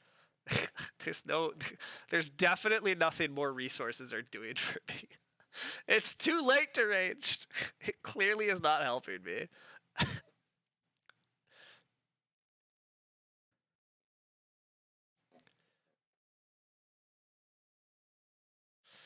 We get the we in one side for dwarves dig bombing deranged. Dwarves are about to have 17 workers. In the negative column, dwarves have no coins, literally no coins, and they haven't advanced their digs yet. So I'm not convinced we're seeing dig bombing dwarves, but can't build 7 without the leech. I need double spade. I'm not building 17. I'm sorry. I'm not taking these. I'm not building 17 network. You're yeah, I'm not building 17 network. I'm sorry. It's hilarious. It's always fun to dream of the games where you build everything, but I'm not gonna stretch here. I'm not gonna do it. This is why we needed Earth 1. Oh no. No incentive to build that to 17. Oh no. The implications?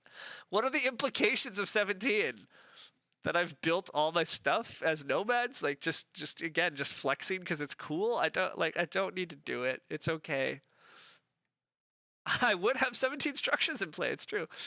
Maybe the problem here is I have done 17 structured games with certain factions before. I know I can do it. It's just it doesn't have enough intrinsic value to me.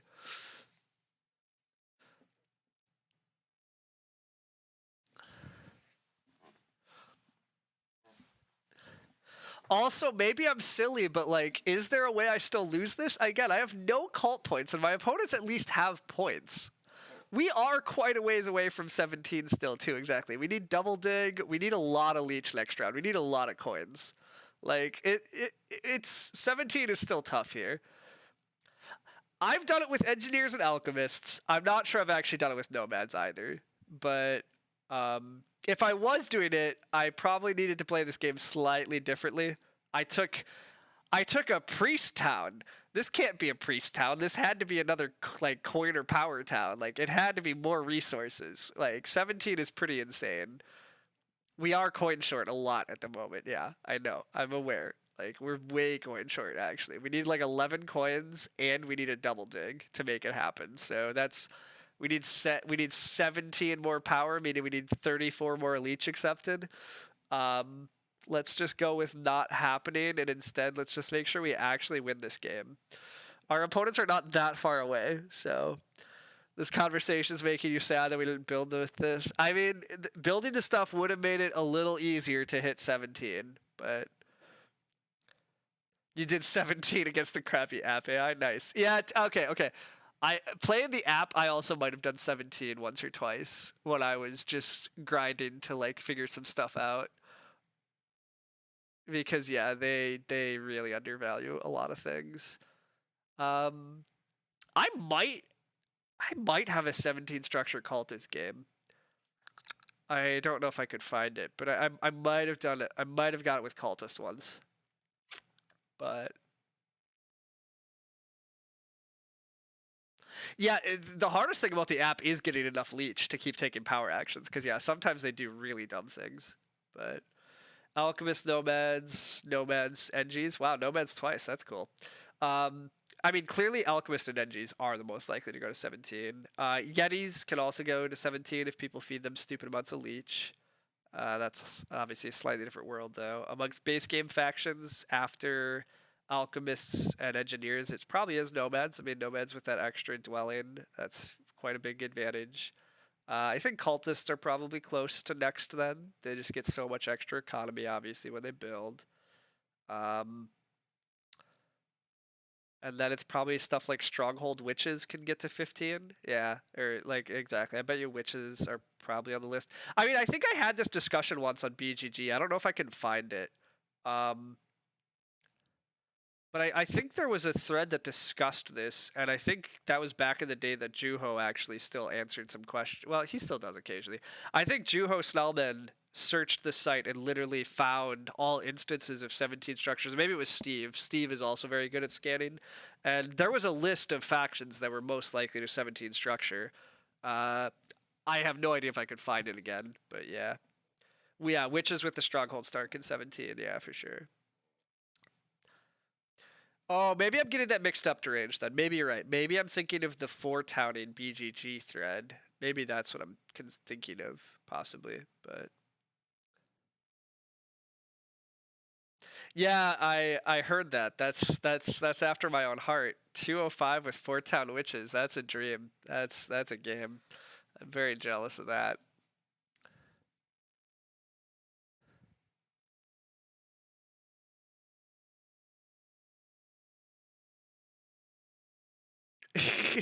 Yeah, when do we get those streams? Yeah, exactly. When do we get those?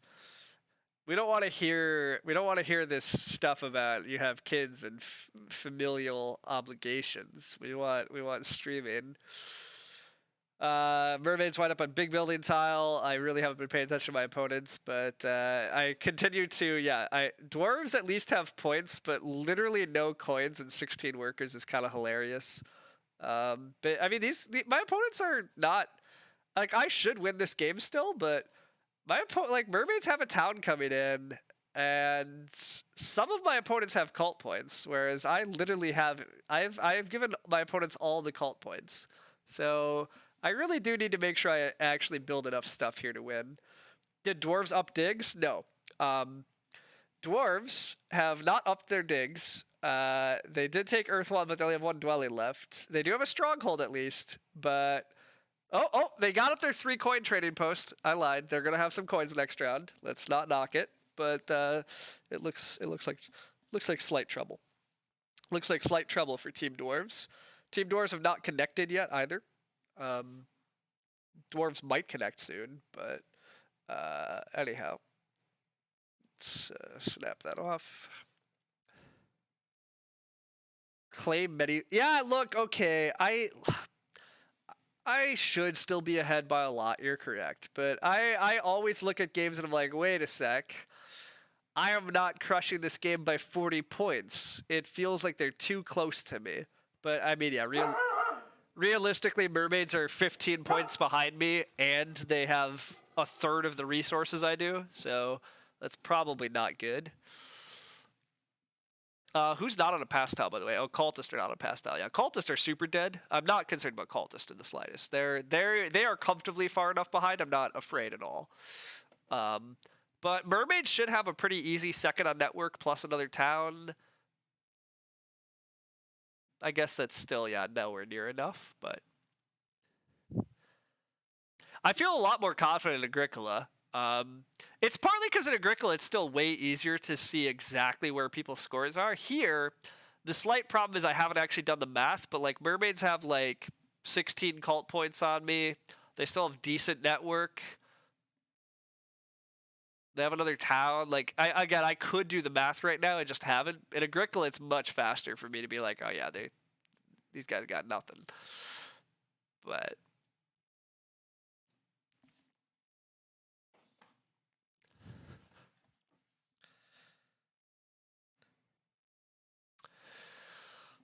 but yeah, regardless, what is our next action actually though? What is, well, actually, I guess the question is there a spot that I want to stronghold and be annoyed? Do I even need to build dwellings? Do I have to build dwellings? I guess mermaids are probably going to make me build quite a few dwellings. Maybe not quite a few. Mermaids are going to make me build a couple dwellings. If I took no actions, I'd be at 125. Well, that seems good. Do I really have that many resources? I mean, the answer might be yes. I have 50 resources. Sure I do. We do need to take Air 1. That's true. I guess we just open with Air 1. Air 1's important. Yeah. Air 1 is pretty mandatory. Advancing ship is mandatory. Got to do an advanced ship. I'm pretty sure I have to do 2 advanced digs. pretty convinced that just advancing digs is a very efficient use of my resources. After I take Air 1, just building 2 trading posts is pretty important. So yeah, I guess Temple, Air 1, 2 trading posts, advanced ship, advanced digs, build a dwelling or 2 to make sure we win network. After that, maybe we build another temple and another trading post because we still can, maybe. We have 1 priest to send to the Earth Cult. No, that doesn't even look worth it. Yeah, we should have taken the 11-point town. This priest is clearly not doing enough, but oh well. Yeah, that's a fun way to look at it. I mean, a lot more of mine are coins. They have a lot of workers, but yeah, my opponent's economies are very, very out of whack. They kind of all have very poor ratios of coins to workers, whereas I have kind of a nearly ideal ratio. I have right about the right balance of what it takes. You feel bummed about not getting the 3 points for the ship tile? Yeah, that's fair. I didn't get the 3 points for the ship tile. I gave up 2 points on the town. I've bled a few points, which is not great. Again, it's not going to matter, but I do have a F2O game, next Wednesday, my next Fire 2 Open game for the division finals, and I was a little sloppy in that first game, and I got enough breaks that it didn't matter. But probably not going to keep lasting that way. So, hey, we have a Water 2 sighting. Water 2. Anyhow, I'm going to take Air 1. Do mermaids want a stupid leech? Let's offer them a stupid leech. That's right, mermaids. Do you want a 7 for 6? You hopefully don't. Even if you do, who cares? That's an insane leech. It can't be valuable. Air 1. Boom. Dig, ship, temple, trading post twice is 25 coins. Oh, okay, so we're going to use all of our coins. That's good. It would be nice if I was at most third in it. Bowser, why can't we be first and second? Or is your fantasy team in the way? I'm happy, Bowser, to take first and second with you.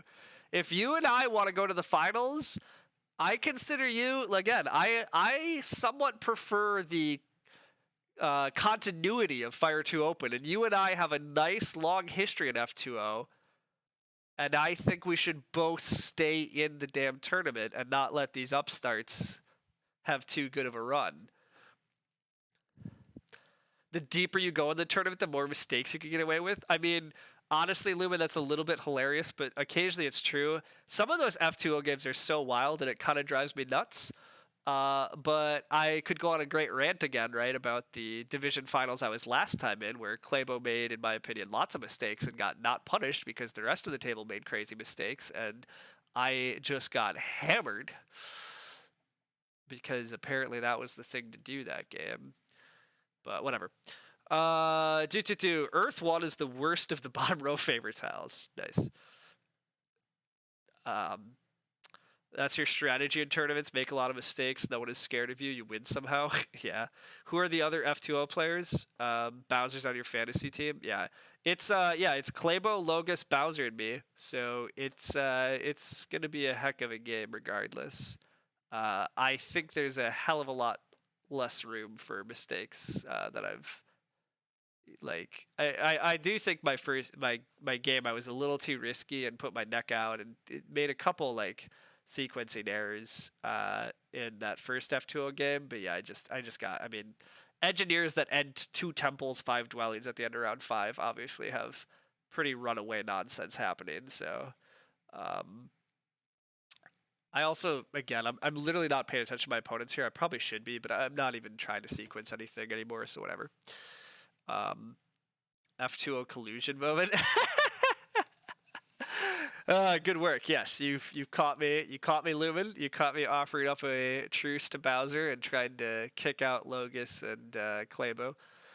To be fair, Clabo's had a very long run in F2O too, I guess. So I can't really say at this point that. Also, is Logus an upstart in F2O? He also, I think, was in the first season, right? So all of us have actually played in Fire 2 Open seasons before. So maybe there's really no continuity argument to be had in this one, at least. I just take some pride in the fact that of that original 16 that played in that first tournament, I might be the only player left that's played in every F2O season since. Bowser might also have.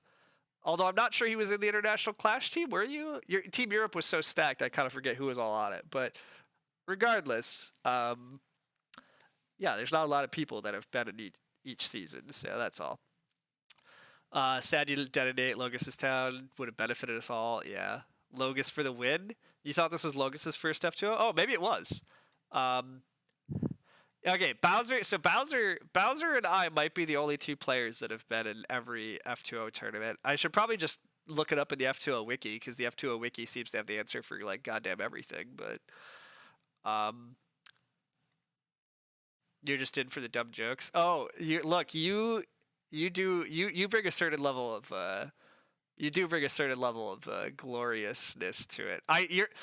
Your fake French accent in your interview was that still brings such a smile to my face. I should watch that again. Like, oh my god, when you were just absolutely hamming up that French accent, like, oh, I loved it. I absolutely loved it. That was so good. Okay, remember how I said mermaids might catch me? Mermaids happen to be at 103 points in our outer resources and only built 12 dwellings. So I guess we can loop back to the Ranior gets paranoid at the end of games for no good reason. But whatever. This F2O game has 0 players on your fantasy team. Yeah, the fantasy teams, whatever. My fantasy team didn't exactly work out very well either. So I picked myself, to be fair. So that part of my fantasy team is going well, but everything else is trash. Also, that fantasy bracket, I'm not sure it was the right technique because, yes, I mean, truthfully, at the moment, the only thing that matters in fantasy is if you picked Logus, because Logus is worth more points than the rest of my team. So there's maybe some tweaking to be had for future fantasy tournaments, but whatever. I mean, the main point was I threw it together the morning of because I forgot it was happening basically, and then I created a slightly bad scoring system probably, but whatever. It's been fun, but yeah, I will likely try to crowdsource a few ideas and get it up a little earlier next time, but assuming there's a next time, we'll see. I don't want to force Bizzle to do too much, but you kind of hope nobody gets to 125 somehow and not taking any actions, and 6 would have won the game. Nah, I mean, these players are still slightly over 106. Like, Mermaids after passing here plus Network and Cults is definitely, like, at, like, 130s. But I should get to, like, 150s, 160s here, so. Ninja's insane value. Yeah, there's some insane value because of the picks. Yeah, exactly. Like, there are some things that are super valuable. And then it's going to get messy too, right? Like if Logus makes the finals, like, oh my god, really the only thing that's going to matter is if you pick Logus, like, which to be fair, I mean, on some level it's always going to matter who makes the finals, but not really, I guess. Like if Deep Finesse made the finals, there's just too many people that picked him. It just didn't matter, but whatever. You think I'm over 160? Probably. I just think if you literally just made it straight pick the people who win, there would be massive disagreement. I agree. I could probably make it straight pick the people. The problem is the first time that we ran fantasy, I could not make it straight pick the people way back in the day because I think it was way too disparate of skill levels in some of those early games. But now that everybody has to run through qualifiers and you keep the best players from previous seasons, there's no. Whoops, I forgot dwarves are here. Whatever. I'm handing some people free leech, even though I shouldn't be.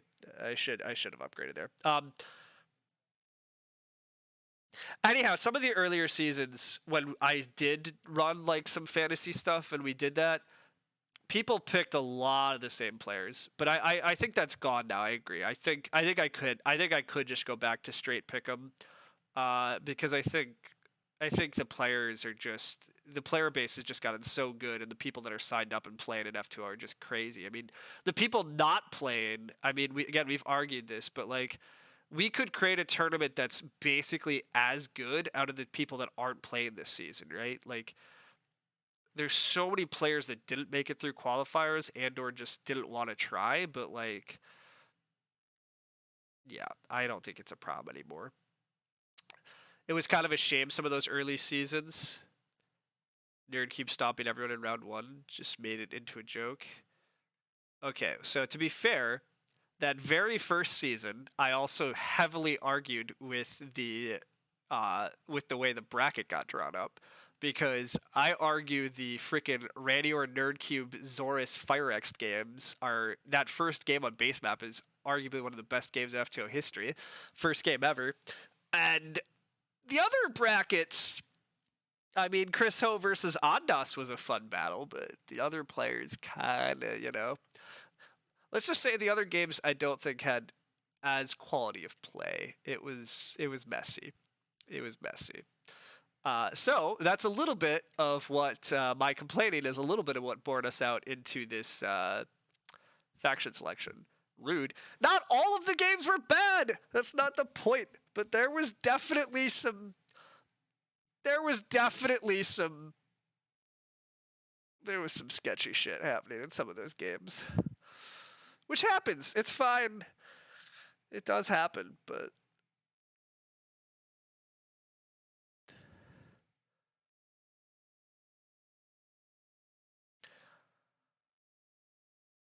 I just felt in the first season there a little sad. I barely lost to freaking Nerdcube in my opening round. But also F2O is chaotic, so that's just how it is. But whatever. I agree though, AJ. I think we could just go back to a straight pick'em for the future. So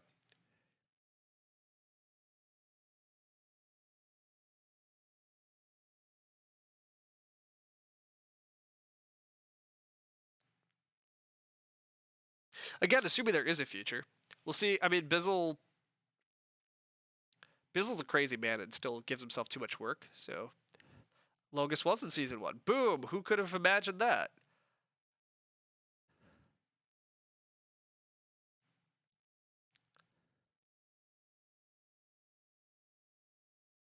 So that's what I mean. So my game tomorrow, there's no newcomers. So that's a little. Well, no, that's not sad. It's cool. But if Bizzle retires, you have to assume some sort of replacement. Probably. I mean, I don't think Bizzle wants to retire. I just mean the problem is nobody's gonna just run the tournament basically without Bizzle's help, and I think Bizzle makes the whole thing sometimes slightly more work than it needs to be. Now, with that said, Bizzle Bizzle did cut out all of the preview articles and that jazz. He's cut out a lot of the work he did in order to like get stats and stuff on matchups and what people's favorite factions were. I think all of that's a huge improvement. He put way too much work into the early seasons into like researching people and trying to like figure all that jazz out, and yeah, that was not worth it. Like just broadcasting the games with good commentary and strong opponents, that's all he needs to really do. And so I think he's kind of figured some of that out, which is great. But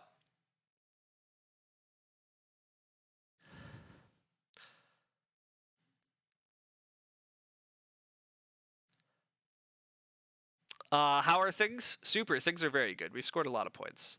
Day labor open. So yeah, I kind of want to like get an Agricola style tournament going, right? It'd be very cool, but commentating Agricola games is a little tricky because you can't see the draft portion. So you kind of have to ask players to like give you packs so you can discuss them, which in the couple of things, Lumen's done a couple of videos for Play Agricola. That's kind of what they do. They get the players to screenshot their opening packs, so then the commentators can discuss what they think is going to happen in the draft, what the key cards are. And then when the players are done drafting, they take a screenshot of their ending hands. And then the commentators have like their hands throughout the game. So that certainly helps. But yeah, I don't know. Like getting Agricola onto a screen, trying to set up like an overlay, setting it all up, like it could probably be done, but it's certainly a good chunk of organizing, and I'm not convinced I want to do it, and so I'm not sure anybody's gonna do it. But it would be cool to have a Agricola tournament. But all of those extras would be amazing things if you had an associate producer. I mean, I don't even think some of those things are necessary. I've never been particularly impressed by some of the stats that he pulled in the past. Like, I don't think you need to look through people's last 50 games and like record what factions they were playing and what they scored in order to try to get their best factions. Just ask them what their favorite factions are, slap it on the board for the minute you talk about them. That's fine. Some of the preview articles, kind of fun, but also how many people really looked at those or cared? I don't know. I think it mostly attracted people that already were going to watch anyhow. So how much are you trying to cater to those people? Is that what's the goal? But I need 3 dwellings to win network outright. Is it worth it? Probably. It is totally worth it. Exactly, deranged. Boom. It also doesn't lend itself to best of 1 games since drafts can be imbalanced. Yeah, I mean, that's the other thing. Terra Mystica, well, I mean, to be fair, Terra Mystica is not exactly set up for best of 1 games either, though. Like, I mean, basically, the person that wins Fire to Open is a strong player, but are they actually the best? Probably not. Like, I think Agricola would produce about the same. Like, you would wind up with a strong player winning the tournament. Is it the best player winning the tournament? Probably not. But yeah, I agree with that. I don't like the fact that the semifinals you just need to be top 2. I think that really warps the gameplay a bit. Again, I really don't like it because of what happened to me last season, right? I don't think Clabo can afford to be so aggressive against me if he knows that he has to win the game versus just be top 2. It's a lot harder, I think, to justify going for heavy blocks in a format where you actually need to win versus you need top 2. And, like, that does create weird incentives and funkiness, but meh. Who knows for sure. Dwarves do find a way to connect. This endgame feels slow, but maybe I'm not paying enough attention, or maybe I'm ready just to speed through it, but whatever. I'm not going to build dwellings yet, even if I need to. I have resources to build some dwellings. I'm going to do 1 dig advance. I guess I have to build a dwelling regardless. Mermaids are going to build 1 more dwelling. No, they aren't, right? Mermaids are not building another dwelling. Dwarves are building 1 more dwelling, so they're going to end with 5 structures on the board. Yeah, I need to at least build 1. So I guess I just go build a dwelling. Can I hit some hex that dwarves care about with my sandstorm? I cannot. Okay, it's fine. Can I hit some hex mermaids care about with my sandstorm? Oh yeah, mermaids are building here. So okay, mermaids are building a dwelling. Whoops, I missed this. So mermaids are going to get the 14s. That's why I said I do have to go 3. Luckily, we're not playing Clabo on lakes in a top 2 game. Yeah, exactly, Bowser. Luckily, we're not doing that. That's the thing with any tournament versus a regular season round robin. It doesn't select the best, it selects a winner. Yeah, for sure, exactly. So, tournaments are fun, but there's always chaos. So, I mean, an Agricola tournament would be cool too. Best of 2, like in Season 1, was better at doing that. Yeah, a little bit, but the best of 2 had significant issues too, right? Because in best of 2... you don't eliminate players even though they're basically eliminated. Like, if you take 4th in game 1, you're essentially eliminated. But, like, you have to dream for the exact right finishing order, which creates really perverse incentives again, too. Like, I think you, as Lumen says, you really have to have more round-robin-y type multiple results. And even then it gets messy. Like, we saw that in the International Clash. Like, on some level, if you know certain results are needed, it creates weird incentives. Like, so. But whatever. Second game is problematic. Yeah. 4-player game, 3-player game, 2-player game. Yes, you figured it out. That would work. That is beautiful. Also, when are we getting the 5-player? With Bridge, I could 3-town maybe. Isn't it? Oh, right through here. Yeah, right through here. But the bridge is gone, so too bad. Bridge is gone. Hence Terra Mystica Tuesday League with a solved format of Deep Finesse is better than everyone else. Nice. Yeah, no, Terra Mystica Tuesday League is certainly a good format. I can't play on Tuesdays, but you think forcing each player to win a game is a really good idea? The round 1 system is quite cool. Start with 5-player. Yeah, look, I'm in for some 5-player games. Honestly, we should try to. I should stream a 5-player game someday. We should try to get one set up. I haven't played 5-player in quite a while, but I honestly don't mind 5-player anywhere near as much as some other expert level players do. I think 5-player is intriguing. It's definitely messy. Like everything's weird, but also again, is it just me or has this endgame really dragged on? Like, do these players not have plans yet? What are we doing? I feel like we've been sitting here, but it's fine. You love fivers? Nice. Zevok loves fives too. Yeah, look at that. Anyhow, Deranged, you say each player forcing to win a game is good. The round one system is cool. So, to be fair, they're not like forced to win, right? That's the weird thing about round one. You want to win because you don't want to have to play another game, but the second chance you still have to win to actually make the finals. So yeah, I mean, I guess yeah, exactly. I think the round one system works well. It's just yeah, then making the finals is awkward because we cut to top two, so it's probably fine. The current format's pretty damn good, but we're getting all my post game chatting done now. Yeah, it's true. Honestly, is this a pre-rant stream?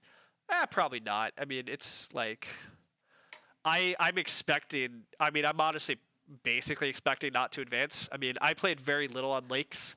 I don't know any of the traps, and Claybo also just enjoys some chaos, and so who the hell knows who that's actually going to advantage or hurt. So I won't even try to figure out who it's going to help or hurt, and we'll just play and just play swarms. I also don't know how to play swarmlings on lakes. Where the hell do I start? I mean, they're swarmlings, so it's probably fine, but I also don't play till Saturday, so yeah. Oh yeah, there's time to get a true pre-salt stream, it's true.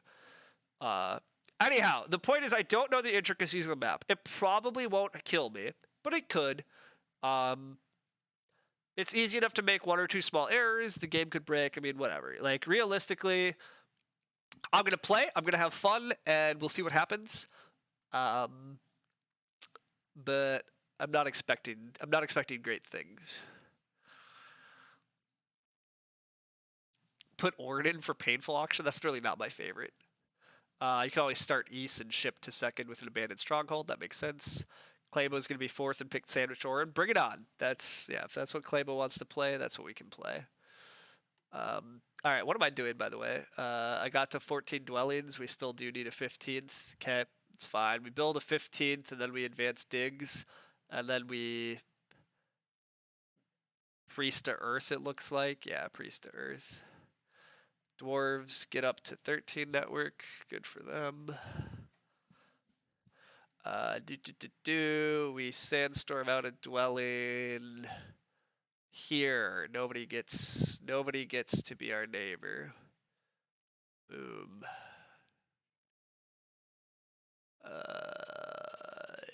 Yeah, nobody gets to be our neighbor. Fire 3. This game's still going on. It is. I feel like the end game's been a little slow, but that's fair. Temple is better than Advanced Dig. Okay. Fire 3. Yeah.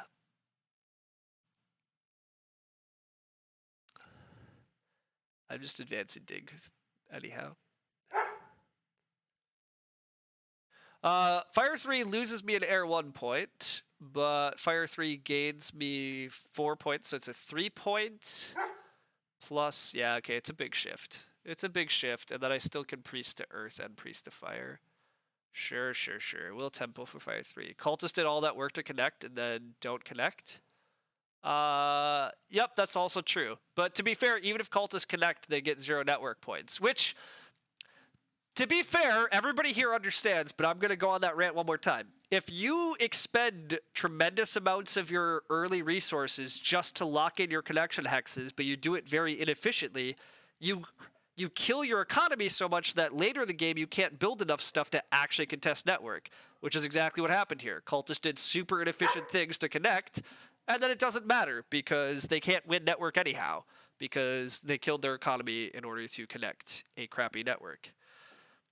So everybody stop doing that. Don't worry about connection when it's not going to actually matter. Loki, can you... I'm trying to play ball, but I'm trying to finish the stream. I know it's been forever. The last round's so long. Bark and woof and yell at them, but it's not actually going to change it. Does Fire 3 exist? Fire 3 exists. Yeah, Fire 3 looks good. Fire 3 comes back with a bunch of power. That seems good. Steal some cult points. priest to earth, sure. And then really beating mermaids has to be better than beating cultists, so another priest to earth. Sure, and then we have enough for another trading post. That seems cool. Let's do that. Sure, free leech to mermaid, sure, whatever. Boom. Get that air 1 point back. Let me pass. Boom. Alright. Slufkin is suggesting that I maybe just handed him second by stealing cult points. I'm genuinely not sure. Hopefully I feel like Mermaid still has had a Slufkin, but maybe not.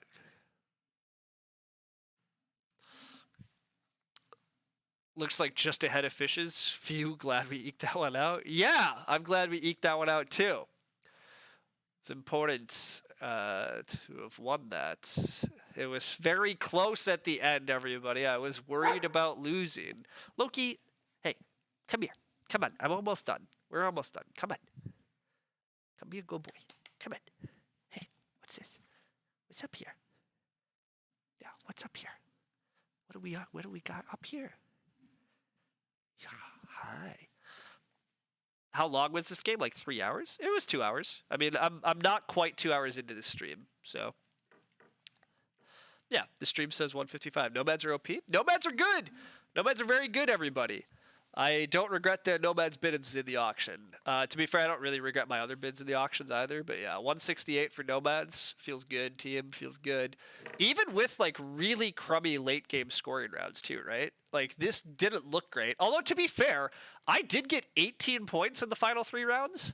I built both my big buildings and built 2 temples, so maybe that track wasn't that bad, but that's always one of the awkward things, right? Like you imagine that you want like trading post and dwelling events, and you probably do, but how could I have been disrupted more this game? Nomads are better than goblins. I mean, look, I'm still not convinced in everybody else's belief that the goblins are that strong, but we'll see. We will eventually find out. How could I have been disrupted more? I mean, I got to pass at some really key times for coins actions. I didn't really need spade actions much though, right? I just took Fire 1 in a game that was coin tight and wound up with 1 million coins. But I just had better economy than others. I got good leech, better than my opponents, but I didn't even pay that much for it. I think it's really more my opponents just did too many inefficient things. I think that's really the big issue. Nomads are trash. You would recommend against bidding them. See, I don't believe in that. I think Nomads are pretty dang good. I think we keep learning that Nomads are pretty dang good, right? In the International Clash, Team USA had that crazy Air 2 digging Nomads game, and again, same thing. Like, you weren't necessarily sure there were enough track points, and we took an economy favor, which in the past, you take economy favors on a faction that already has more economy, but yeah, you just get crazy economy in games, and then you figure out how to win. It's good. If I lose my second town, yeah, okay, so I could lose my second town. That would be a big deal. And then, really, I think the main thing is, like, Mermaids probably could tie me on 15 network or force me to have gone to 16. That maybe cost me something. It's hard to block me on pass tiles this game, right, though? Because there's all the pass tiles, so that's not really a path. Maybe I could have got Water 1 blocked, but if all my opponents block me on Water 1, then I just take an Earth 1 and I don't suffer that bad. Well, I suffered 6 points? I don't know. Is to divide score by thinking time. Then I still win. For once on a stream game, I actually think in like almost 20 minutes, and all my opponents were thinking in the 30-minute mark. This is atypical for me streaming, admittedly. Usually there's like a sitcom that's just 13 minutes, and I'm at 30. But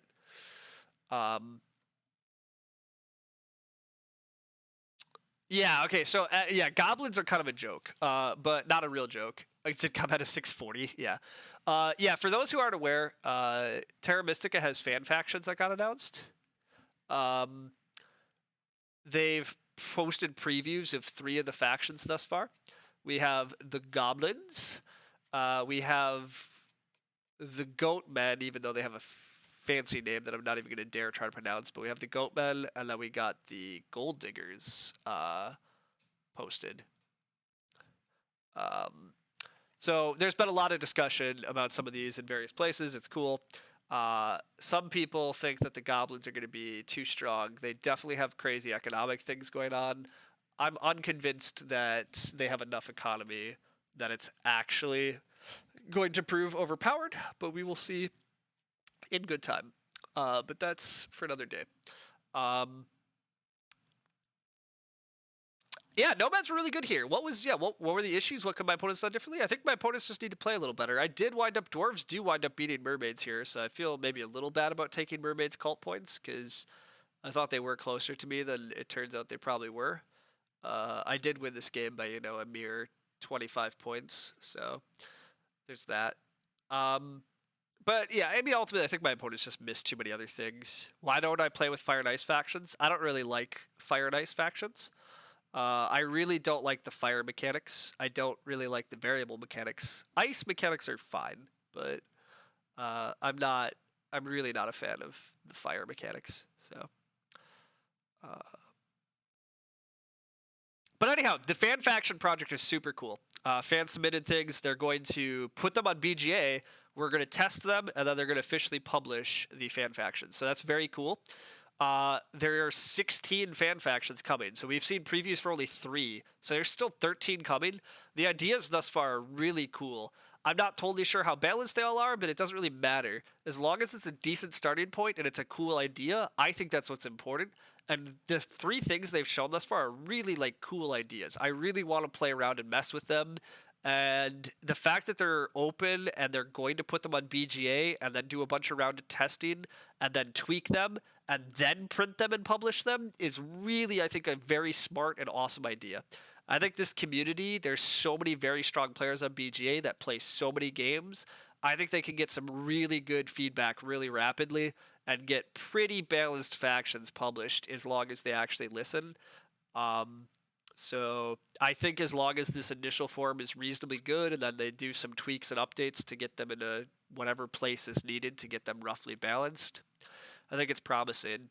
And then the other thing that I think is just very cool thus far is I want to see a lot more factions that I think are kind of robust and interesting with their economy. And thus far, there's some very unique economies going on. And not so much direct scoring abilities. They're kind of interesting economic things that you have to leverage into scoring points. I think the heart of Terra Mystica is all about how do you set up a good enough economy and balance that with scoring points. So I think that's more interesting than factions that kind of just spit a ton of points at you. So I'm a pretty big fan thus far of what they've been showing off. So we'll see what the future is, but. Anyhow, you think they're way more competitive by building dwellings earlier, advancing ship, getting 3 points in the pastel. Yeah, I think mermaids also, right? I think mermaids also turn out to be better if they just fire 1, right? Mermaids should have probably gone fire 1. They almost certainly should have more pass points this game.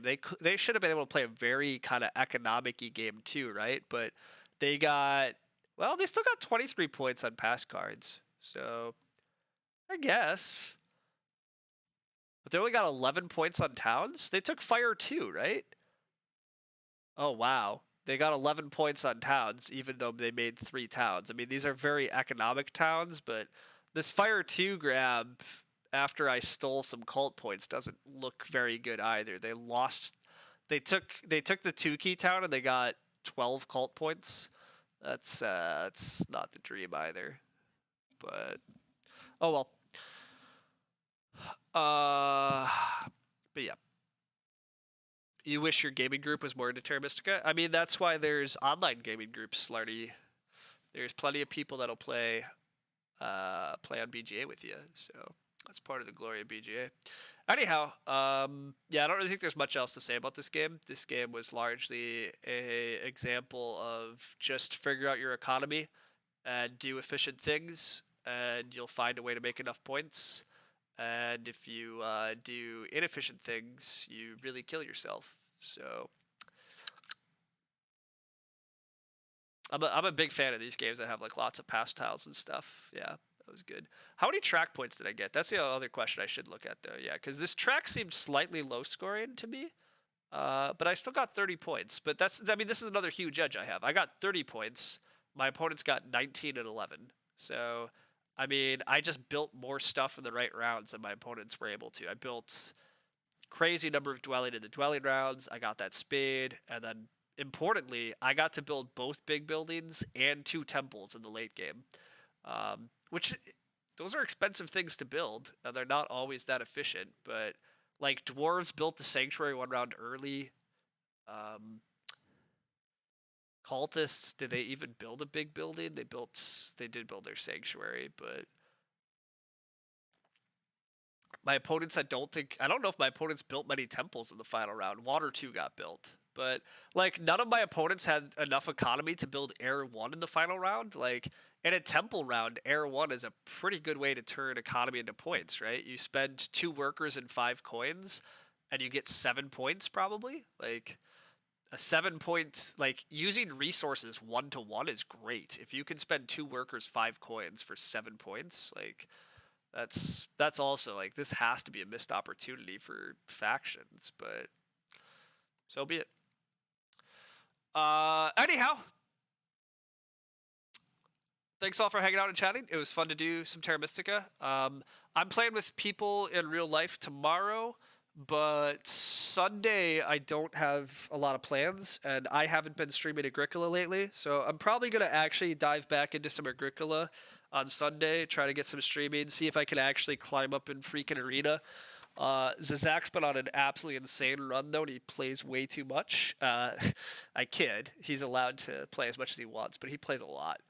The Agricola season is honestly crazy, and yeah, I've just had a lot of seconds, which is fine, but yeah, I'm down here. I mean, I'm not that far, but top 10 is achievable, but yeah, I mean, Zazak is pulled away today. He's won like 12 games in the last 2 days, so. But to be fair, that's what I mean. Like he's played 6 times the number of games I have this season, so at a certain point you go on a run, and he's been playing very well. He might be playing better than me anyhow, so. But I'd like to try to at least probably be top 10 again this season, so I'll probably get some more. Agricola in soon. But yeah, it's been fun.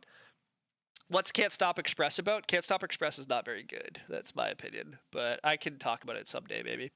Goblins seem busted if you do this, blah, blah, blah. Yeah, so a lot of people... So we've had that theory about goblins.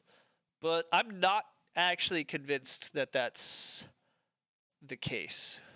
Like, yes, you can probably do that opening. But then, after you do that opening, you're a purely bland faction from there for the most part. You get a couple more X tokens later, but you're black, and a lot of times black relies on digging a lot to make their towns and stuff. But we'll see. I mean, nomads are pretty generic too, but they start with a whole extra dwelling, which is a lot of extra economy. I'm not convinced goblins have that much extra economy, and so my opinion is goblins are going to be pretty balanced, is my honest thought. I'm really far from convinced that goblins are OP by any means. I think they're going to fit pretty nicely into the existing factions. But we'll see. I mean, goblins are probably the closest to being potentially too strong, because it's very hard to judge economic abilities, in my opinion, just because of how hard economy can snowball. Like, how crazy can economies or goblins snowball that into some advantages? I don't know. We'll find out. But yeah, I should get going for reals. So thanks all. I'm going to head off. I will see everybody around later.